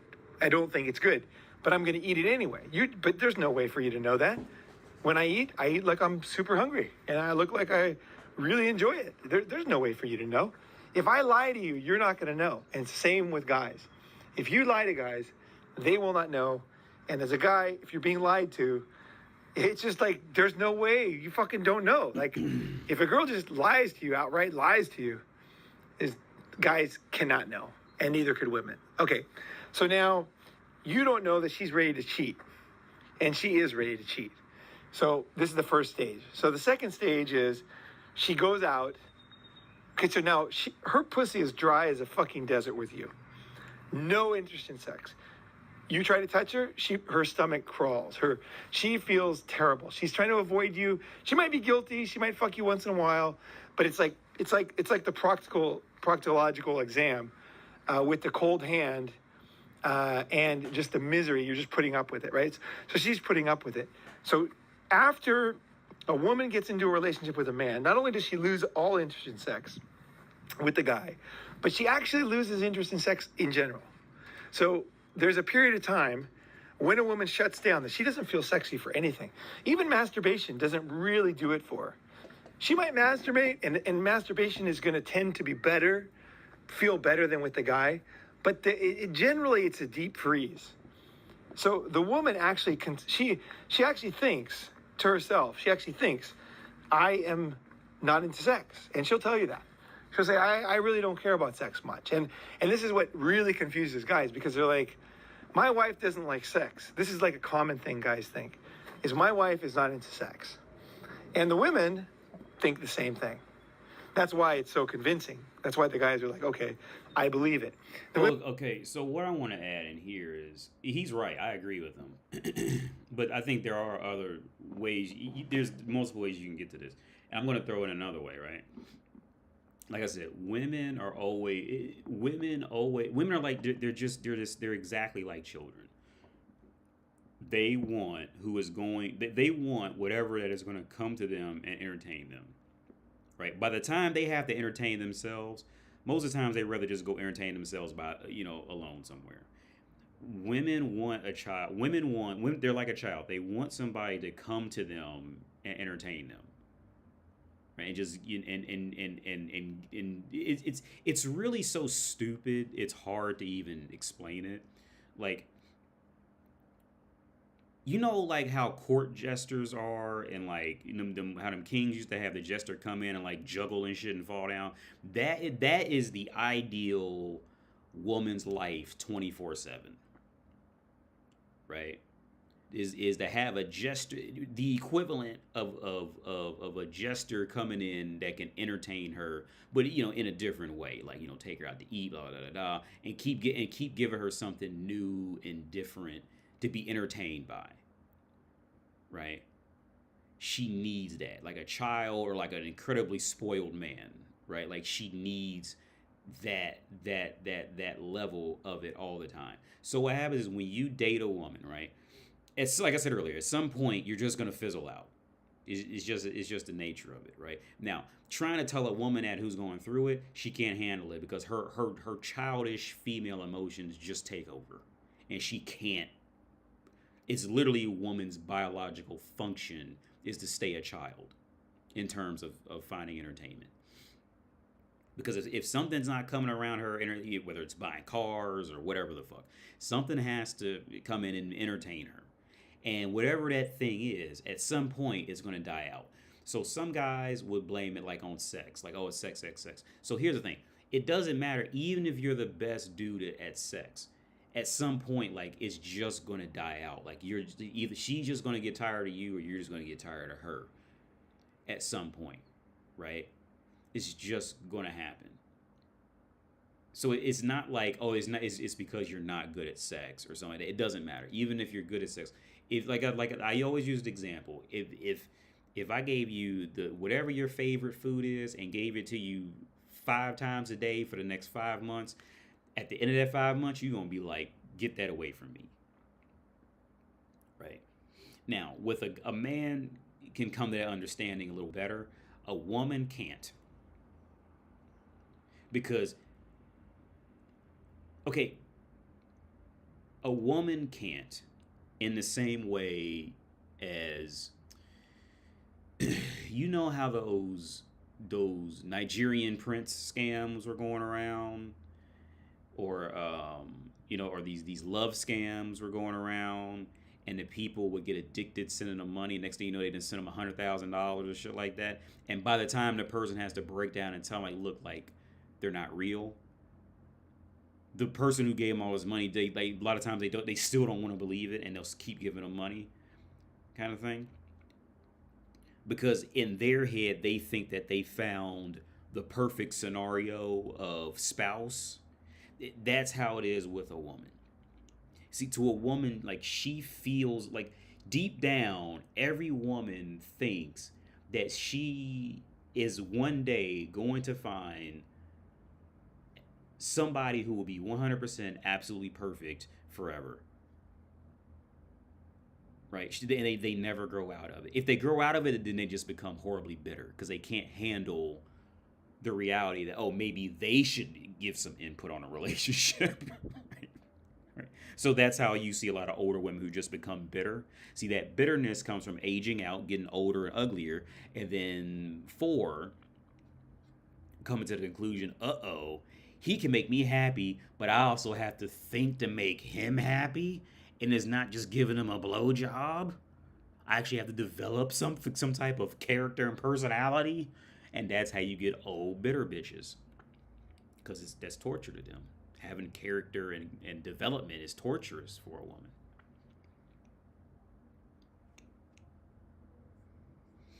AD, I seen a clip of Steve Harvey's TV show of a woman asking dating advice for her brother. She said, deep down, women know that they're gold diggers, and women couldn't believe she said it. And the women couldn't believe she said it. Oh, she said it. Okay, she said deep down, women know they're gold diggers. Oh yeah, every woman does. The hard part is the woman just trying to talk like is trying to not sound like she is.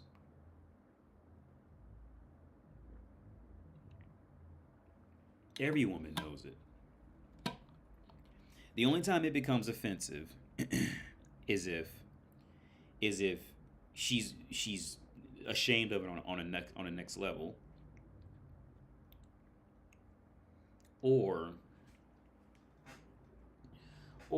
she thought that she actually had you fooled and you didn't. And yeah, she didn't. It's usually those are only two ways where the woman genuinely finds it offensive. Hookers, regular women, doesn't matter. Those are the only two ways. Those are the only times where they find it offensive. And usually, more likely, the other one it's usually the latter. It's usually like she thought that she genuinely had the men in the room fooled that she's not a gold digger. That she can live up to this image that men have created pretty much since the medieval times from religion. And that's usually when you'll get an angry reaction. It's not that she doesn't know. She's not getting mad because she doesn't know. And it's like, where did this come from? Is that she's getting mad because it's how did you know? That's where the anger comes from. The anger is not from her being this perfect angel and then being called a gold digger. See, that's what men have to understand too. See, when women are called like hookers, whores, prostitutes, gold diggers, see, they're not getting mad because they were just a perfect angel who did nothing wrong and you just slandered their name. No, they get mad because it's from the perspective of, how did he fucking know? How dare he? How dare he see through my scheme? That's what it is. And I'm not surprised at the Steve Harvey show. You'll find a real woman from time to time who will just admit to it. Now the term gold digger can be, there's a wider range of gold digger. I'm not saying every woman is the same potency of a gold digger. Some women, they're gold digging. It depends on the class of woman and her situation. Some women may require you to court them to a decent restaurant once every couple weeks, and have a college degree, right? So that puts her around other people that she can probably monkey branch off of later, something like that, right? Where another woman's form of gold digging may be, you got to drive like an AMG at minimum, or I don't talk to you. And another woman's gold digging may be, if you make under $500,000, don't even look at me. But they all have it. It's just the class of woman. All of them are prostitutes. It's just what class prostitute is this one.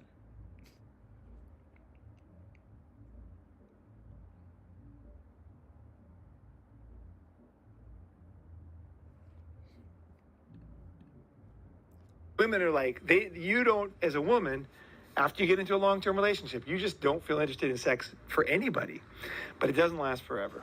Okay, so again, reason number 4 million not to get married is that eventually something happens that will reawaken a woman's sexual desire, and it will not happen with the husband. So it could be an emotional thing where she, some guy helps her carry her bags at the supermarket, or some other thing, as all of a sudden she finds herself suddenly fantasizing about this other man. Now, her body and her emotions are basically turned off from her husband forever.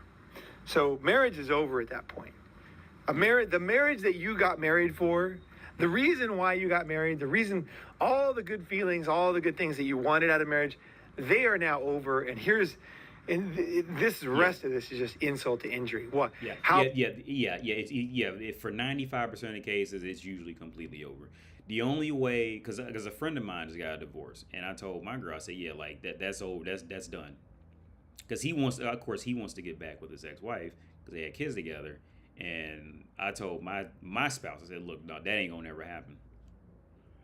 The best chance that you have at getting back with an ex-wife is if you go, as a man, you go off and you just develop your own life and grow and all that. And even then, it's a very low chance because she's not going to want to reach out back to you. And if you reach out back to her, then it looks more like you still miss her and all that shit. So it's still a low chance at that. But the best odds is that as a man, you have to go off and make your own life after her.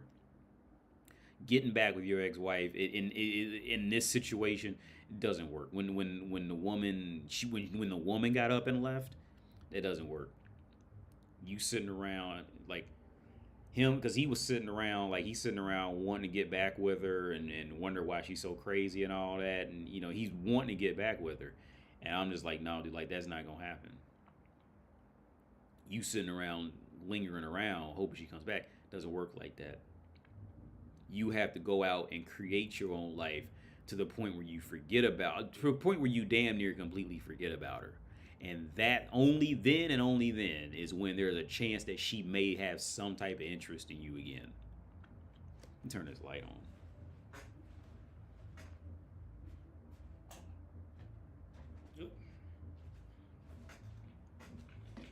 I had a ton of mosquitoes on my ceiling because they don't put screens in their windows here. So I hope I don't get mosquitoes on the ceiling again.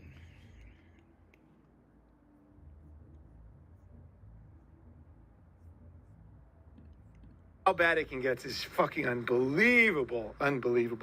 Let's talk about how bad it's gonna get. Okay, so we already talked about if you had a small penis. Well, now she wants a big penis, okay? She wants a fucking thrusting penis that's gonna, blow her open and drive her insane and make her a woman again.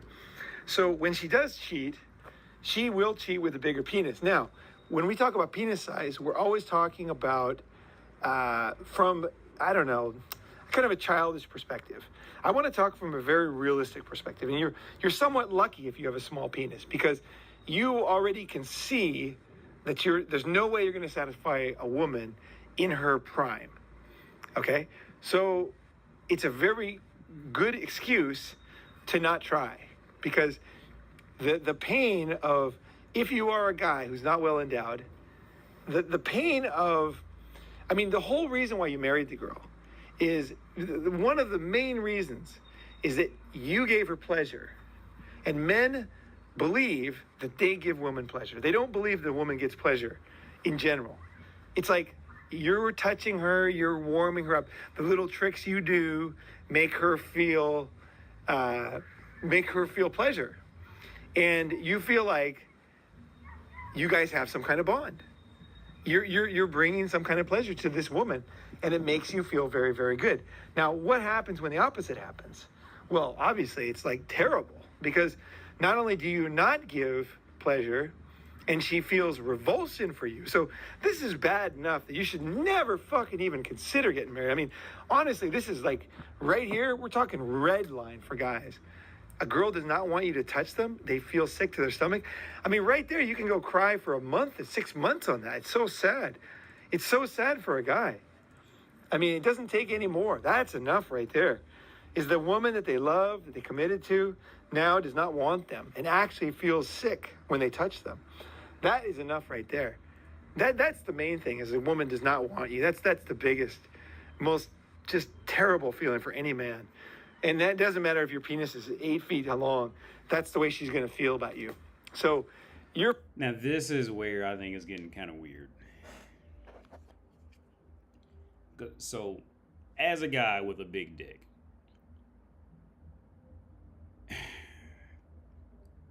I think this is just something that guys worry about way too much. Okay, I have a big dick. I have a six. Well, do I still have a six pack? Let's look at the six pack right now on the live stream. Yep, it's still there. Yeah. So that's on live stream. Six pack. I have a six pack and a big dick, right? I don't walk down the street just holding my shirt up and my dick out on hard, just like, hey, what's up? You know, no, I don't walk around with my dick and my six pack just exposed. See, you know what I mean? Like, and I think it's even worse for like a dick size, because like you can't just look at a dude and tell if he has a big dick or not. Like, it's not like boobs and ass, right? Like, you can't see. Like, this is where I think guys get a little too weird about the size of dick sizes. And a woman went out to go find a dude with a big dick kind of thing. Like, you're not gonna, like, dicks are not like tits. You can't just look at a dude and be like, yeah, he's got a big dick. Like, you'll never know, right? Like, it's not the same shit. Like, boobs are just there, right? Asses are just hanging out. Dicks grow in size. So there's no, you mean, like, I just think guys put way too much focus on the on dick on the size of the dick. It's really a weird phenomenon. I don't know why. I think it's more the guy just focusing on it that hard. I'm not saying some women don't like big dicks, but this thing of, now I can see the money argument, but like a dick argument, like those things are accidental. Like, you just, in theory, because like I said, with tits, you can see tits, but you can't see a guy's. You know what I mean? Girls I've spoken to who matter of fact, the girl I was just talking to, who said she would have hit her mom based off how her mom treated her dad. She would get with guys and would hope he had a big dick, and he didn't have a big dick. He had like a real small dick or something like that, because she likes big dicks. Like, and it was just this whole theory that that women are okay, especially in this context, like she's gonna go cheat with you with a guy with a big dick. That sounds like a more of a personal problem with him than that's like some personal problem assumption shit, right? I'm not saying a woman didn't do that, but that just, to run to that just kind of is. I mean, I don't think any lesser of the guy, but it just, the infatuation with dick size is just ridiculous. And like, as a guy with a big dick, is not always all fun and games. Like the situation. I remember I tell a story about the time when I was a tutor, and this girl, she just was staying around me, so I ended up taking her back to my place and tried to have sex with her, and my dick was too big for her. And I remember I just went like deep up in her one time, and she just went, "Oh, I have to go," and just left, right? Because it was just too much for her. It's not always Like this whole big dick thing is just getting. It's ridiculous. Like because it's clear. Okay, from my experience, most women who say they want a big dick cannot handle a big dick. Okay, they just saying it because they've heard other women say it. Right, right, right. The majority of women either don't like or can't handle an actual big dick. Right. It's just that I've been with. They can't handle it. If I stay away from my girl too long, like when I went back to the U.S. and I came back and we tried to have sex, we couldn't even have sex the first time because it was too big, right? Because her vagina went back down and it didn't fit the mold of my penis anymore and went back down, and we couldn't even have sex anymore because it was too big, and because she said it hurt. It's not this having a big dick is not this fucking is not this fucking end all be all to being a proper man. It it's just another situation. So I would highly advise any man who is self-conscious about the size of his dick look, stop talking to other men about this shit. And the women who take it from me, the women who say they want a big dick usually cannot handle a big dick. Okay. I remember the one girl who was a receptionist when I first had sex with her, and that was when I found that was when I was first told I had a big dick, right? I fucked her in my kitchen. I was trying to fuck her in my kitchen, and I fucked her for a little while. And I remember she just got on her hands and knees and just put her head between her knees, and she wouldn't talk. And I asked her why. She said, "Yeah." She goes, "Yeah, and I said, "Well, did it hurt?" She goes, "Yeah." And then so we got to talking about it, and I said, "Well, how come you don't talk to your girlfriends about it to see if they have any tips?" And she goes, "No, that's embarrassing. I can't tell my girlfriends that I can't take your dick, Wendell." Like she said it was like an embarrassing thing to actually have to talk about, that she couldn't take it, right? But she got to the point where she could. It just took time, but she could after a while. But yeah, take it from me, dude. Like, no, that whole big dick size it's just the infatuation with dick size has just gotten the infatuation with dick size is like, especially with women, it's like six figures. Most women do not even know. Okay, the women who are openly talking about wanting a man with six figures don't have six figures themselves and don't even know what to do with six figures. They're just saying it because they've heard other women say it. They're fucking retarded. Okay, 9 times out of 10, whenever you hear a woman say she wants anything outside of reasonably priced food or clean water, it's because she's heard another woman say that she wants it. Like the pimp named Slickback. Remember the pimp named Slickback episode? Let me see that. Let's find a pimp named Slickback real quick. Where she was wanting that MacBook. Or she was wanting that Mac computer.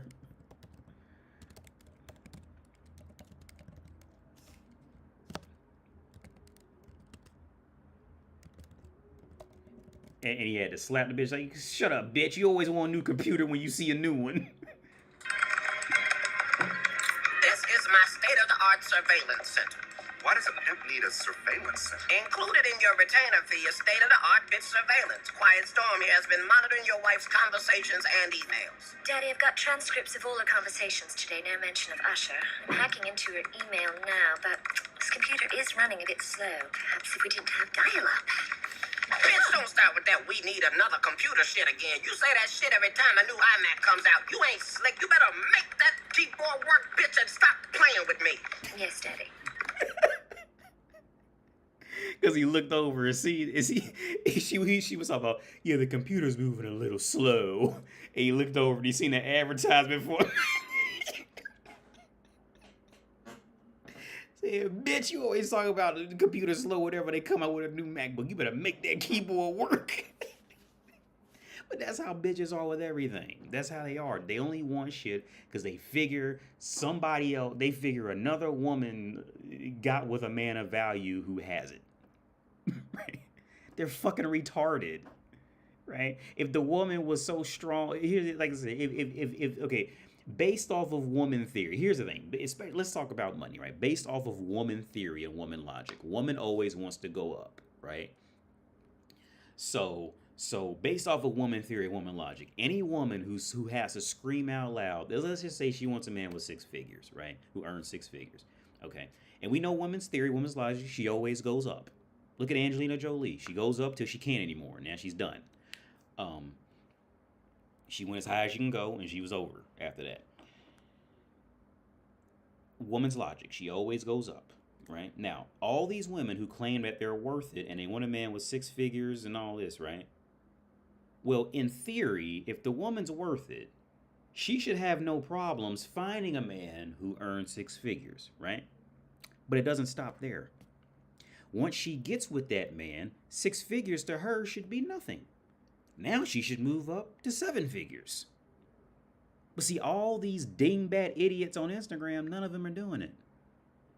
Why? Because they can't even get the man with 6 figures. That's why. That's why. Ask any of those girls, do they think they should date a man who makes millions? And they'll even have to giggle and know how ridiculous it sounds. See, to that class of woman, 6 figures is the end goal. But to Ivanka Trump, 6 figures means she got to go sleep in a homeless shelter. See, it's the class of woman you dealing with.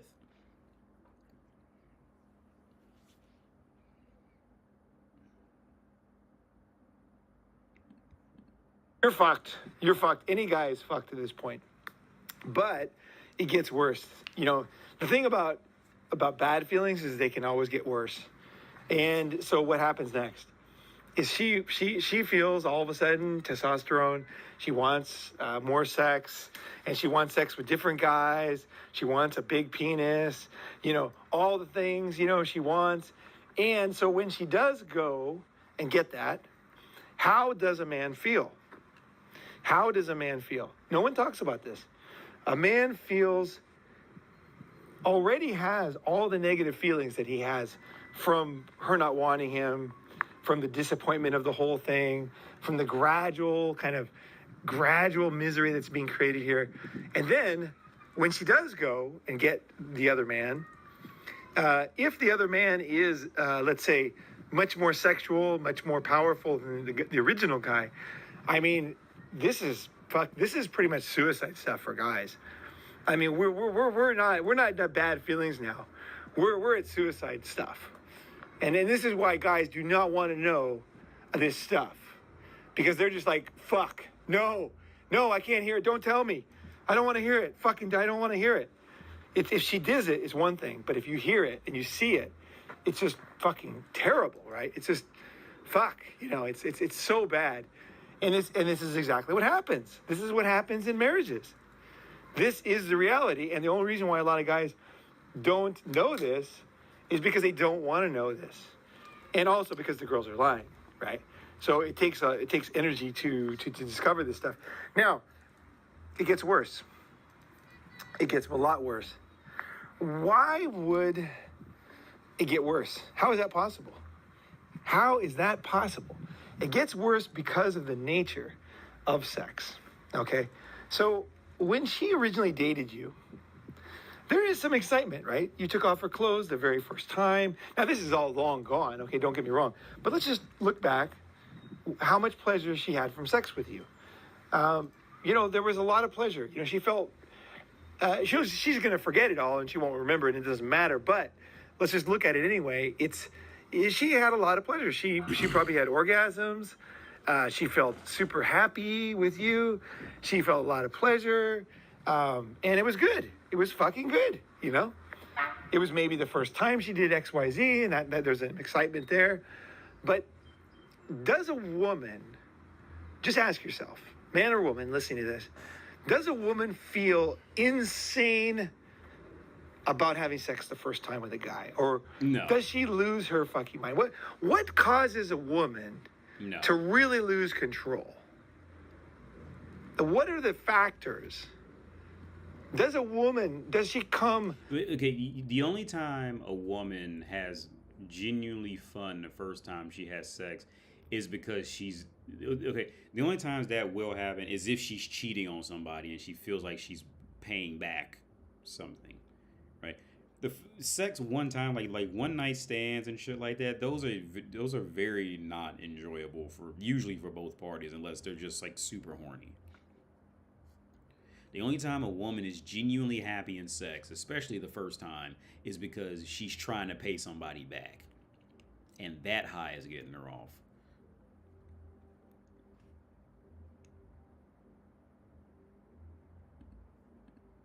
Uncontrollably when she has sex with her boyfriend for the first time. You know what I mean? Does she just like come all over his cock where she loses her mind and falls off the bed? And you know what I mean? Like, not really, right? She's going to feel good, okay? But what are the factors that make sex really, really hot? Well, the factors that make sex hot are actually pretty complicated. Dating does not produce that. So what dating and marriage, honeymoons, none of this produces that. What are the complex things that make a woman, what will women commit suicide over, go crazy, lose their mind over? It's a complicated, a lot of things, right? Okay, it's basically, in any romance novel, it's going to be some kind of impossible situation. Maybe it's wartime. There's secrecy. There's risk, right? It's impossible to keep going. There's a lot of things that will make sex a lot hotter than normal sex, dating. Oh, I'll let you take my bra off. I won't. So what is coming next for a woman? What is coming next is you're setting up for this. When you marry a woman, what you're really doing, it's like when you tee up a ball for somebody. Okay, you tee up the golf ball. Or you play, what is that called? When you put the it's like baseball, but you put it on there. I never played it. T-ball, I think it's called. Either way, you're teeing up the ball. The next person just comes up and whacks that thing, right? It's much easier to whack once it's all teed up. When you marry a woman, you're teeing the woman up to get fucked insanely hot by another guy. Okay? When you tee a woman up, when you marry her, there's no way you're going to get what the next guy is going to get. Okay? You're just getting her ready because, you know, in order for a woman to feel a kind of intense ecstasy from sex, things need to happen. If a woman never marries, she dates different guys her whole life, she never marries, she will never have the feeling that a married woman will have. Being married in itself and cheating is a circumstance that creates more ecstasy for a woman. So I said before, a woman would not get married, but actually a woman might get married just to have this. So use a guy to marry him and then to cheat, because cheating is one of these things that it's just such, it's the highest of all possible fucking highs. Okay? It's hotter than any other sex. Okay? It's like literally the best sex of her life.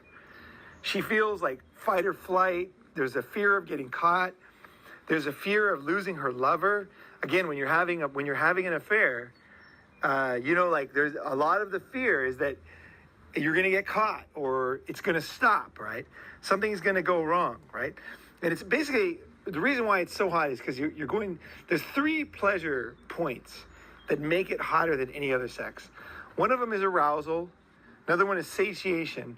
The other one is fantasy. So all of these 3 things work together. Arousal, satiation, fantasy, those don't work together in any other circumstance. They can only work if it's impossible. You could be caught, right? So a woman is feeling like, and also women feel like bad. When a woman will feel a lot of intense ecstasy when she's doing something bad, something she's not supposed to do. And an affair is exactly that. An affair is one of these things that is so bad and so fucking wrong. It's wrong to her mother. It's wrong to her husband. It's wrong to everybody. It's wrong to society. And so she is going to be very, very, very, very, very hot. Girl wants to be a good girl, right? I remember one time I can give you an example. I was having sex with a woman, a married woman, and we always had good sex, this woman. And it was generally very, very hot sex with her. And we were having sex in a park, and we were under a tree, but it was at nighttime. But we could see, there was like street lights. We could see the people walking by, but they couldn't see us. Okay, it looked dark when you look under the tree, but from the tree, you could see pretty well people walking by. And so I was fucking her there. We didn't have much time, and she needed to get home. So I started fucking her against the tree, and I said, I was trying to talk dirty to her, and I said, I was trying to find out what was, the thing that was going to turn her on that night. And I said something like, oh, yeah, like, what if your husband walked by? And then she said, oh, yeah, that's nothing. She said, she helped me out with this one. She said, basically, no, they wouldn't say that. They'd say, look, there's Emily's mom getting fucked. And then she went into this orgasm that was so intense, I can't even tell you how hot it was. She became the devil herself. Have you ever seen the movie The Exorcist? This is what happened. The Ecstasy.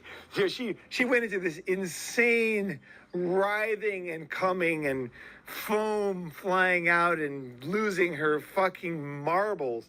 She absolutely lost her marbles over the idea of her daughter was Emily's mother getting, and then she said it slow, fucked. And it was like, she lost her marbles because that was something that Emily's mom, she was a mom, obviously. She was a good girl. She was not supposed to do that. This is something that she should never do. She's a bad wife. She's a bad mother.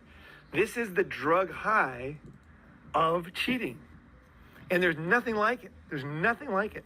There's nothing like the drug of cheating for a woman.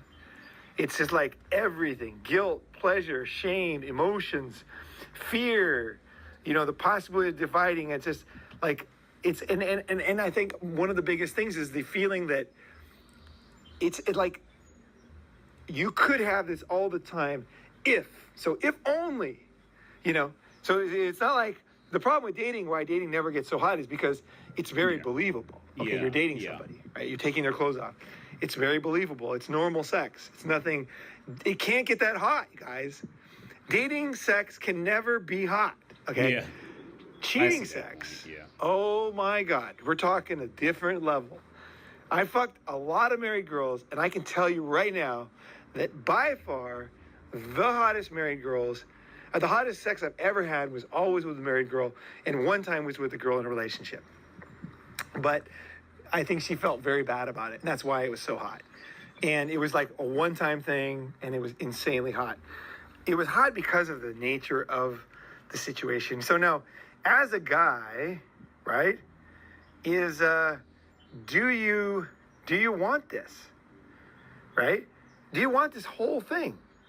Like the woman loses interest in you, her pussy becomes dry with you, and then she has this like, she's very frustrated, and then she fucks another guy, right? Masturbation. She loses interest, and then she finally rediscovers herself through other men, and she wants multiple men, and that's it. That's there's no happy ending to this. This is going to be a fucking miserable future for you, right? And okay, let's talk about one more thing. Here's another thing. Okay, so when a woman talks in a long-term relationship, she will start to feel, okay, this is a natural thing. It doesn't matter who you are. It doesn't matter how big your dick is. It doesn't matter how good your sex is.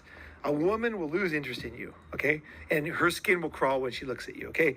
So now a woman also is confused by this. She cannot understand what is going on in her body. And I have never found a good biological explanation for this. Maybe it's because women, there's all kinds of explanations like the 4-year itch. I don't know what it is, but women are not sexually satisfied with one partner for a long time. It just is not going to happen. That in itself is a reason not to get married. But she feels revulsion and for the guy, and then she feels like the feeling is because of him. So she'll tell her husband, like, I need you to do this. I want you to do this. But what happens is when you do that, it's even worse because they don't really know what they want. Yeah. The woman does not know. She does not know what she needs at this point. So when a woman turns 30 okay? The type of sex she wants changes.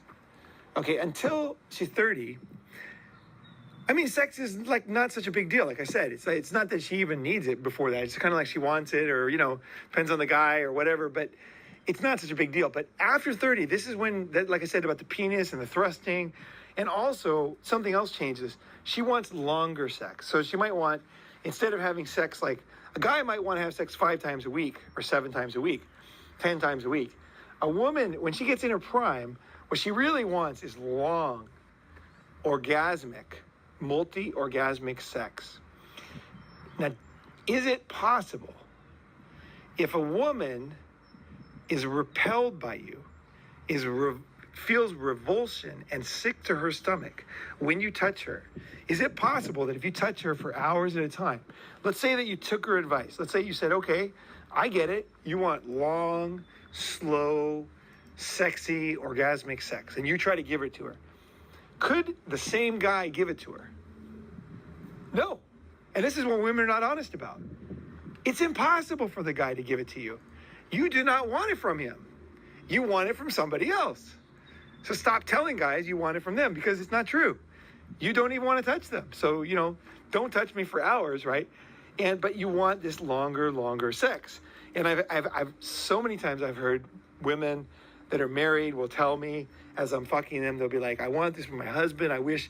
And they actually think they want it from him. But the reality is they don't. No. They want it from somebody else. Their tastes change.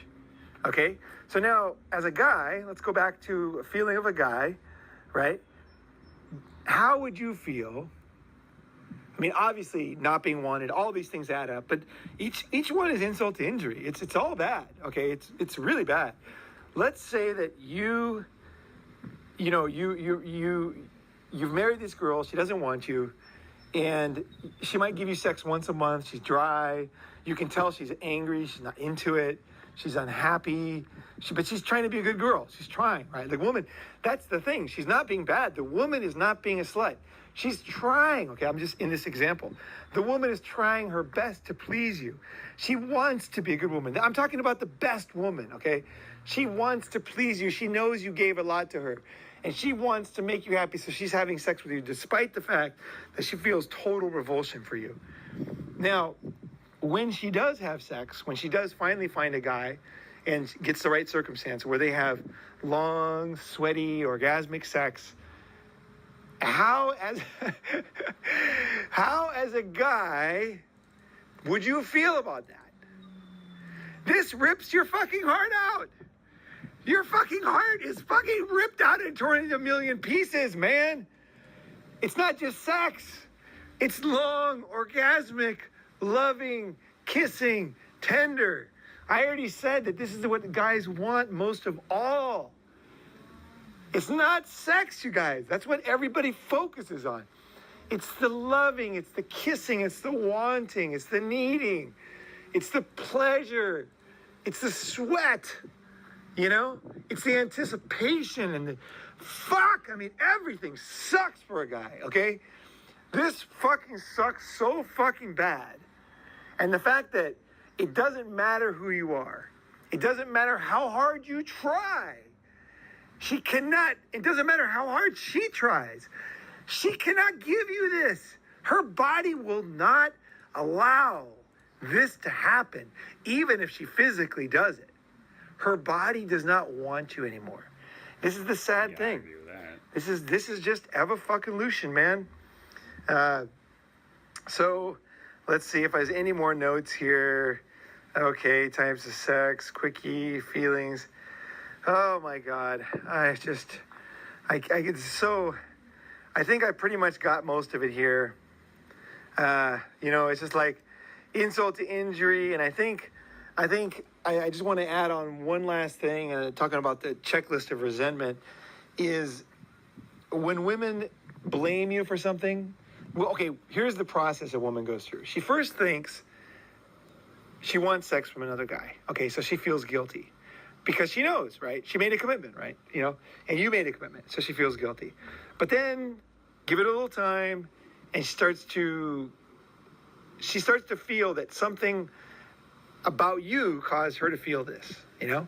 And I'm not saying the woman is bad. I mean, this is a natural feeling. Like, you feel like, wait a second, something that person's doing is making me feel this. Like, this is my lover. I felt this way with them, and now I don't. Like, what did they do? You know, like, I mean, if a woman does something and makes you feel not horny with her, you're gonna, you know what I mean? It's like, this is natural. But so that's the first thing. She starts to feel it's your fault. The next step is derision.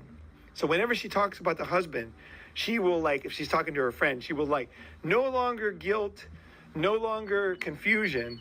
She feels pure fucking, like, just disgusted, like resentment, you know? Like, derision is the word I'm looking for, really, derision. She's like, fuck this guy, you know, he's fucking wasting fuck, you know, and she feels this way. And then she has all these resentments of the things she did to marry you and how she feels about you now, and combined with the guilt she has and the desire for these other men and the confusion that she has because nobody explained this to her.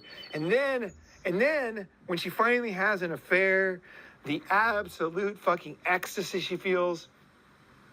You are a fucking worm at this point, okay? You're not even a fucking worm, okay? This is the final crescendo.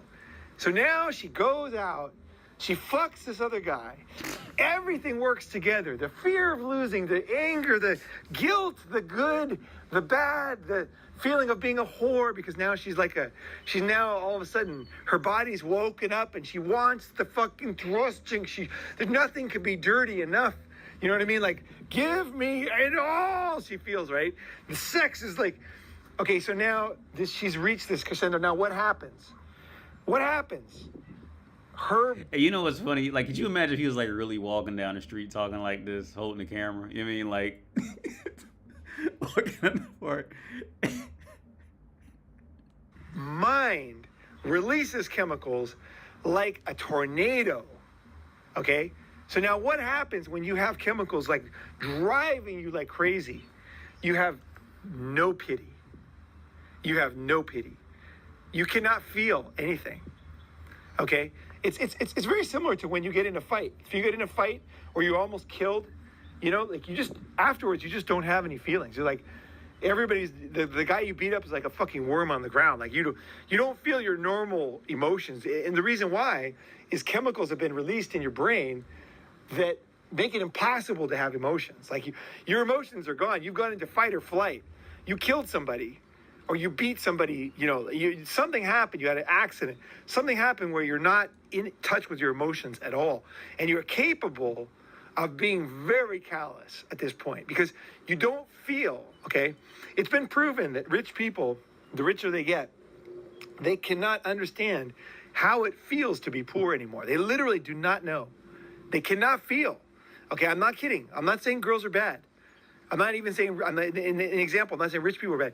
When the chemicals are released and you do not have the capacity to feel emotions and you're full of resentment for everything you did to marry this guy, you're full of resentment about all the things that you sacrificed for this guy, you're full of resentment because he doesn't make you feel good, you're resentful because the disappointment, I mean, you feel all these feelings, and combined with the woman, chemicals like crazy and no feelings for the guy. He's like a worm.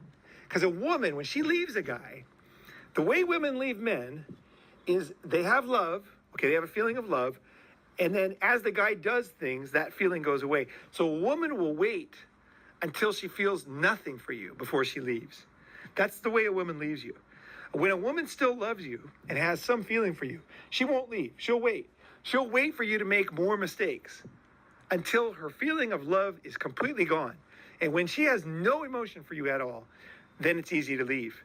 Now, that's the time when she finally starts communicating with you and telling you why she's unhappy. And then the guy who doesn't know that the woman's already made a decision, a woman chooses you without telling you. You're the one. And then she chooses not you, and she doesn't tell you. You're not the one. You can't fix it, okay? Guys, a woman is like a fucking dictator when it comes to her feelings. She decides very clearly you're the one, and she decides when you're not the one. And when she decides you're not the one, there ain't no going back, okay? It's decided. That's true. It's 500 feet underground, nuclear waste, 10 million fucking feet of concrete, steel. It's like there's no way titanium. It is locked forever, for 5 million years. Okay, so she is now done with you. She's waited until she had no more feeling for you, and now she feels no emotion. She's high as a fucking kite on the affair, and every emotion that she's like the fear of loss, all the guilt, and then she's as high as a fucking kite. So the woman that you knew, the sensitive, kind woman, does not exist anymore.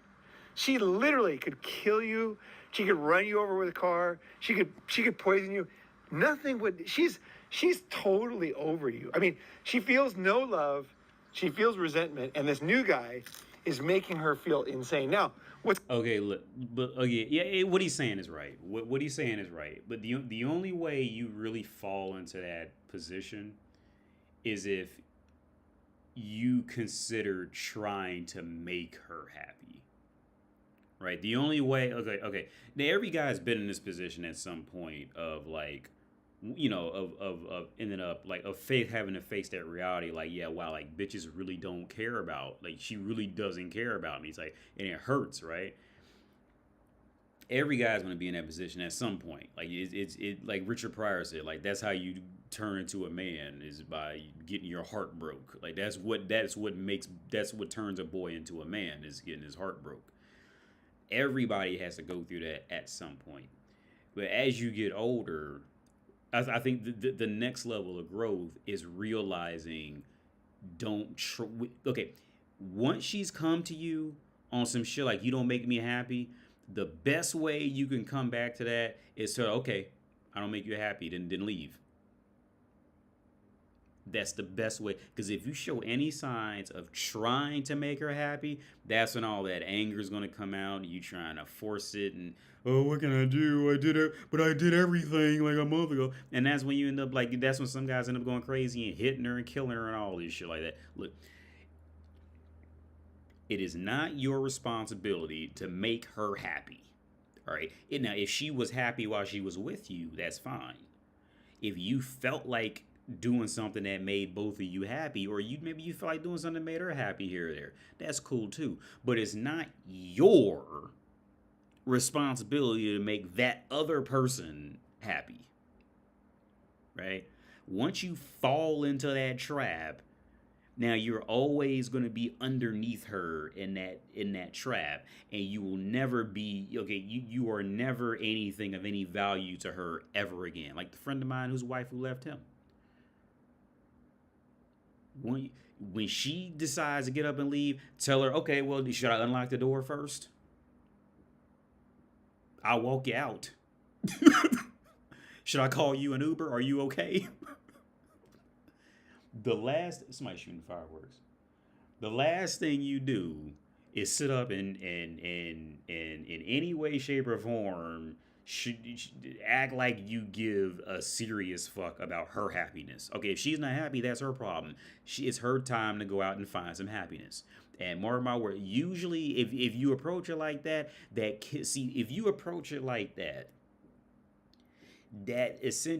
kills her, that brutal, almost vindictive response afterwards. The only thing that keeps the woman in that brutal, vindictive, truly disgusting, repulsive, way that she can break up and leave a man with like a fucking fork and a blow up mattress is if the dude wants her to stay. See, if the dude don't want her to stay, then she's not gonna leave. If the guy does not want her to stay, there's a good chance she's not gonna leave, or she's not gonna be gone for long.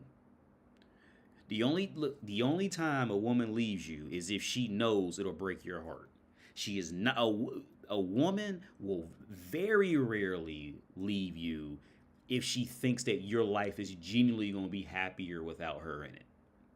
If she thinks that she'll leave you in a happier state than you were when she was there, then she's not going to leave.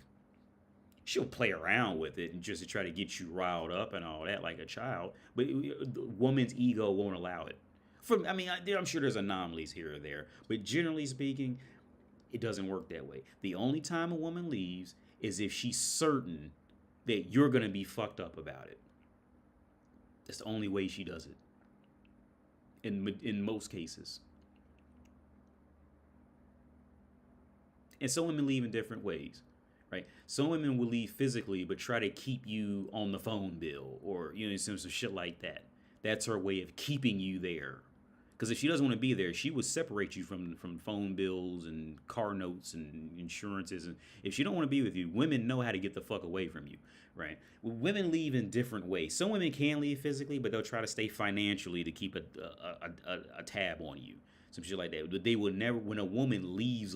A woman will never leave you. See, like the friend of mine whose wife, his wife left him. He didn't know where she was with his kids. I mean, he did not know where on earth his wife was. When a woman's ready, when she leaves, see, his wife left. Lef.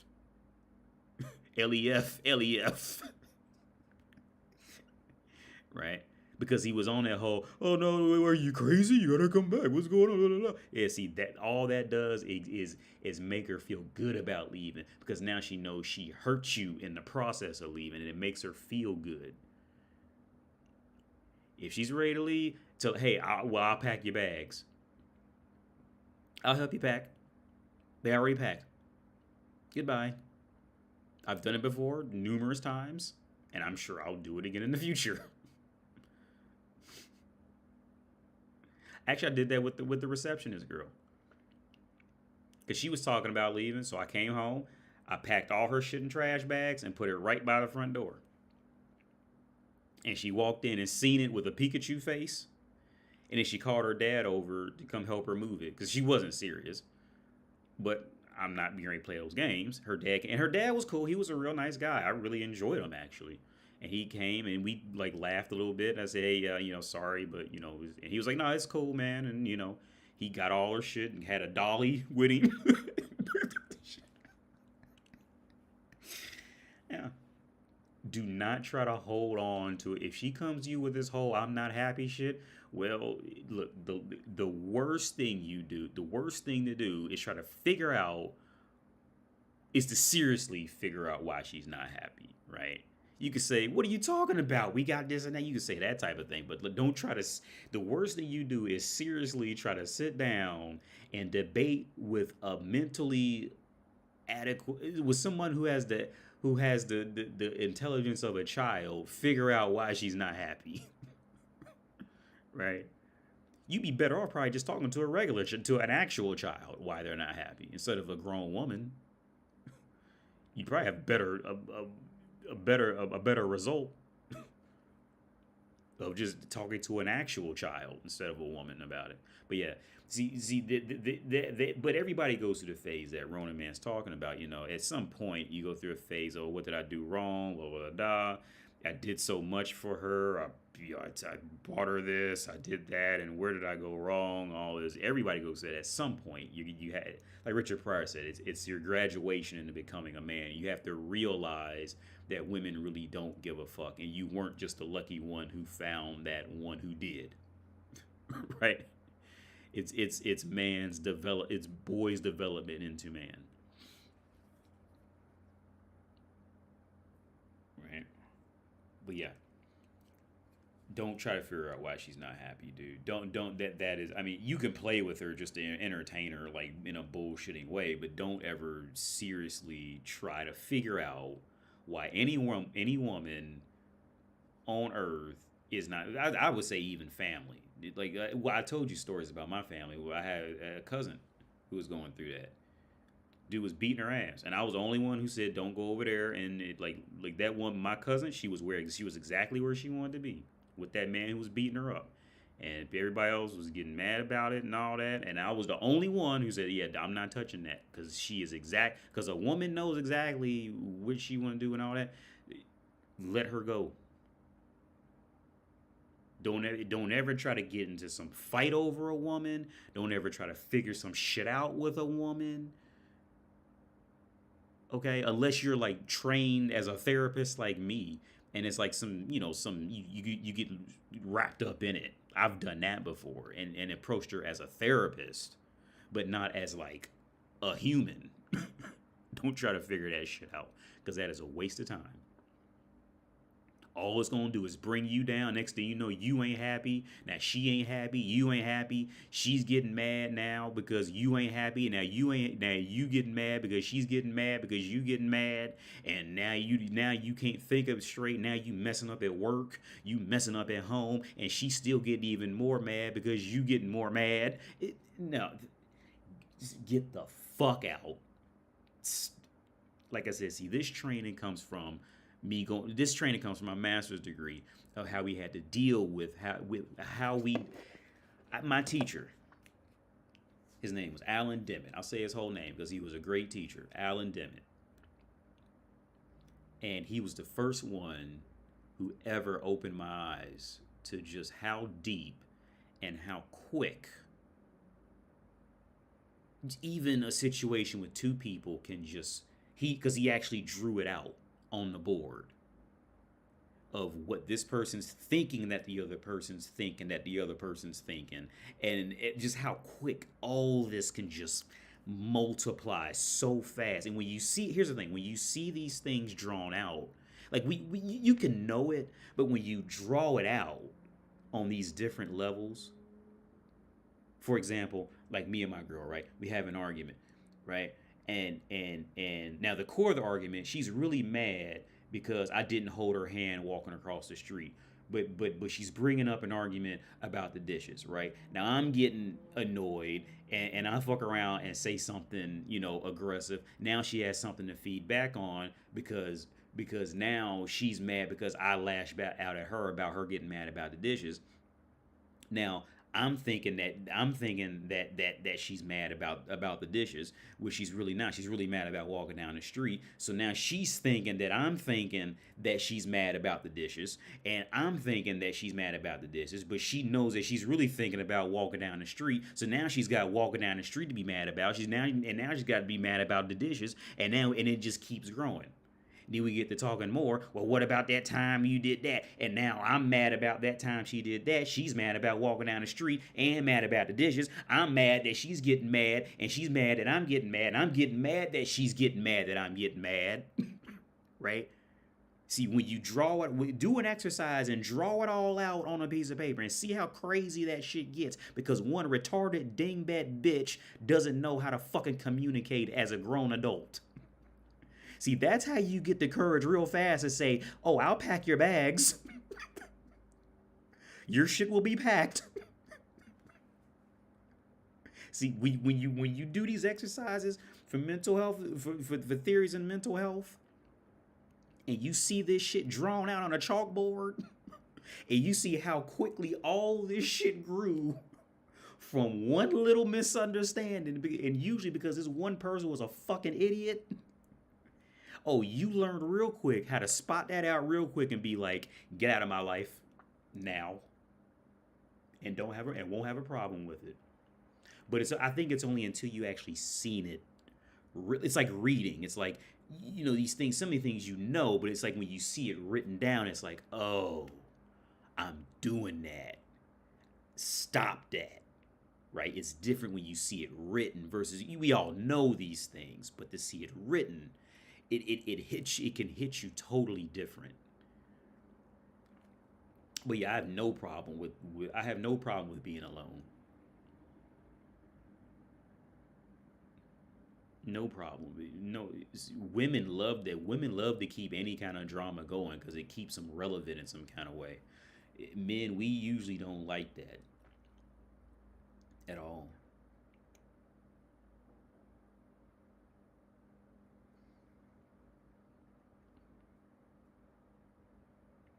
But yeah, I'm gonna get out of here because it's 10:12. This makes me think about how lesbian women file 72% of same-sex divorce cases in the UK compared to 28 filed by gay men, and nobody even talks about those statistics. Yeah, I didn't know that, Thomas. That's something new to me. I didn't know anything about. I don't think maybe I've covered it on the channel. I don't know. But as of right now, I didn't know that. 72% of lesbians divorced, while roughly 30% of gay men divorced. That's news to me. But yeah, I'm gonna get out of here because it's late. Y'all have a good day, evening, night. And I just installed a mod, so I hope I did it right. I'm gonna boot it up as soon as I get off here. But yeah, y'all have a good day, evening, night, man. I'll catch you later, man. Peace out.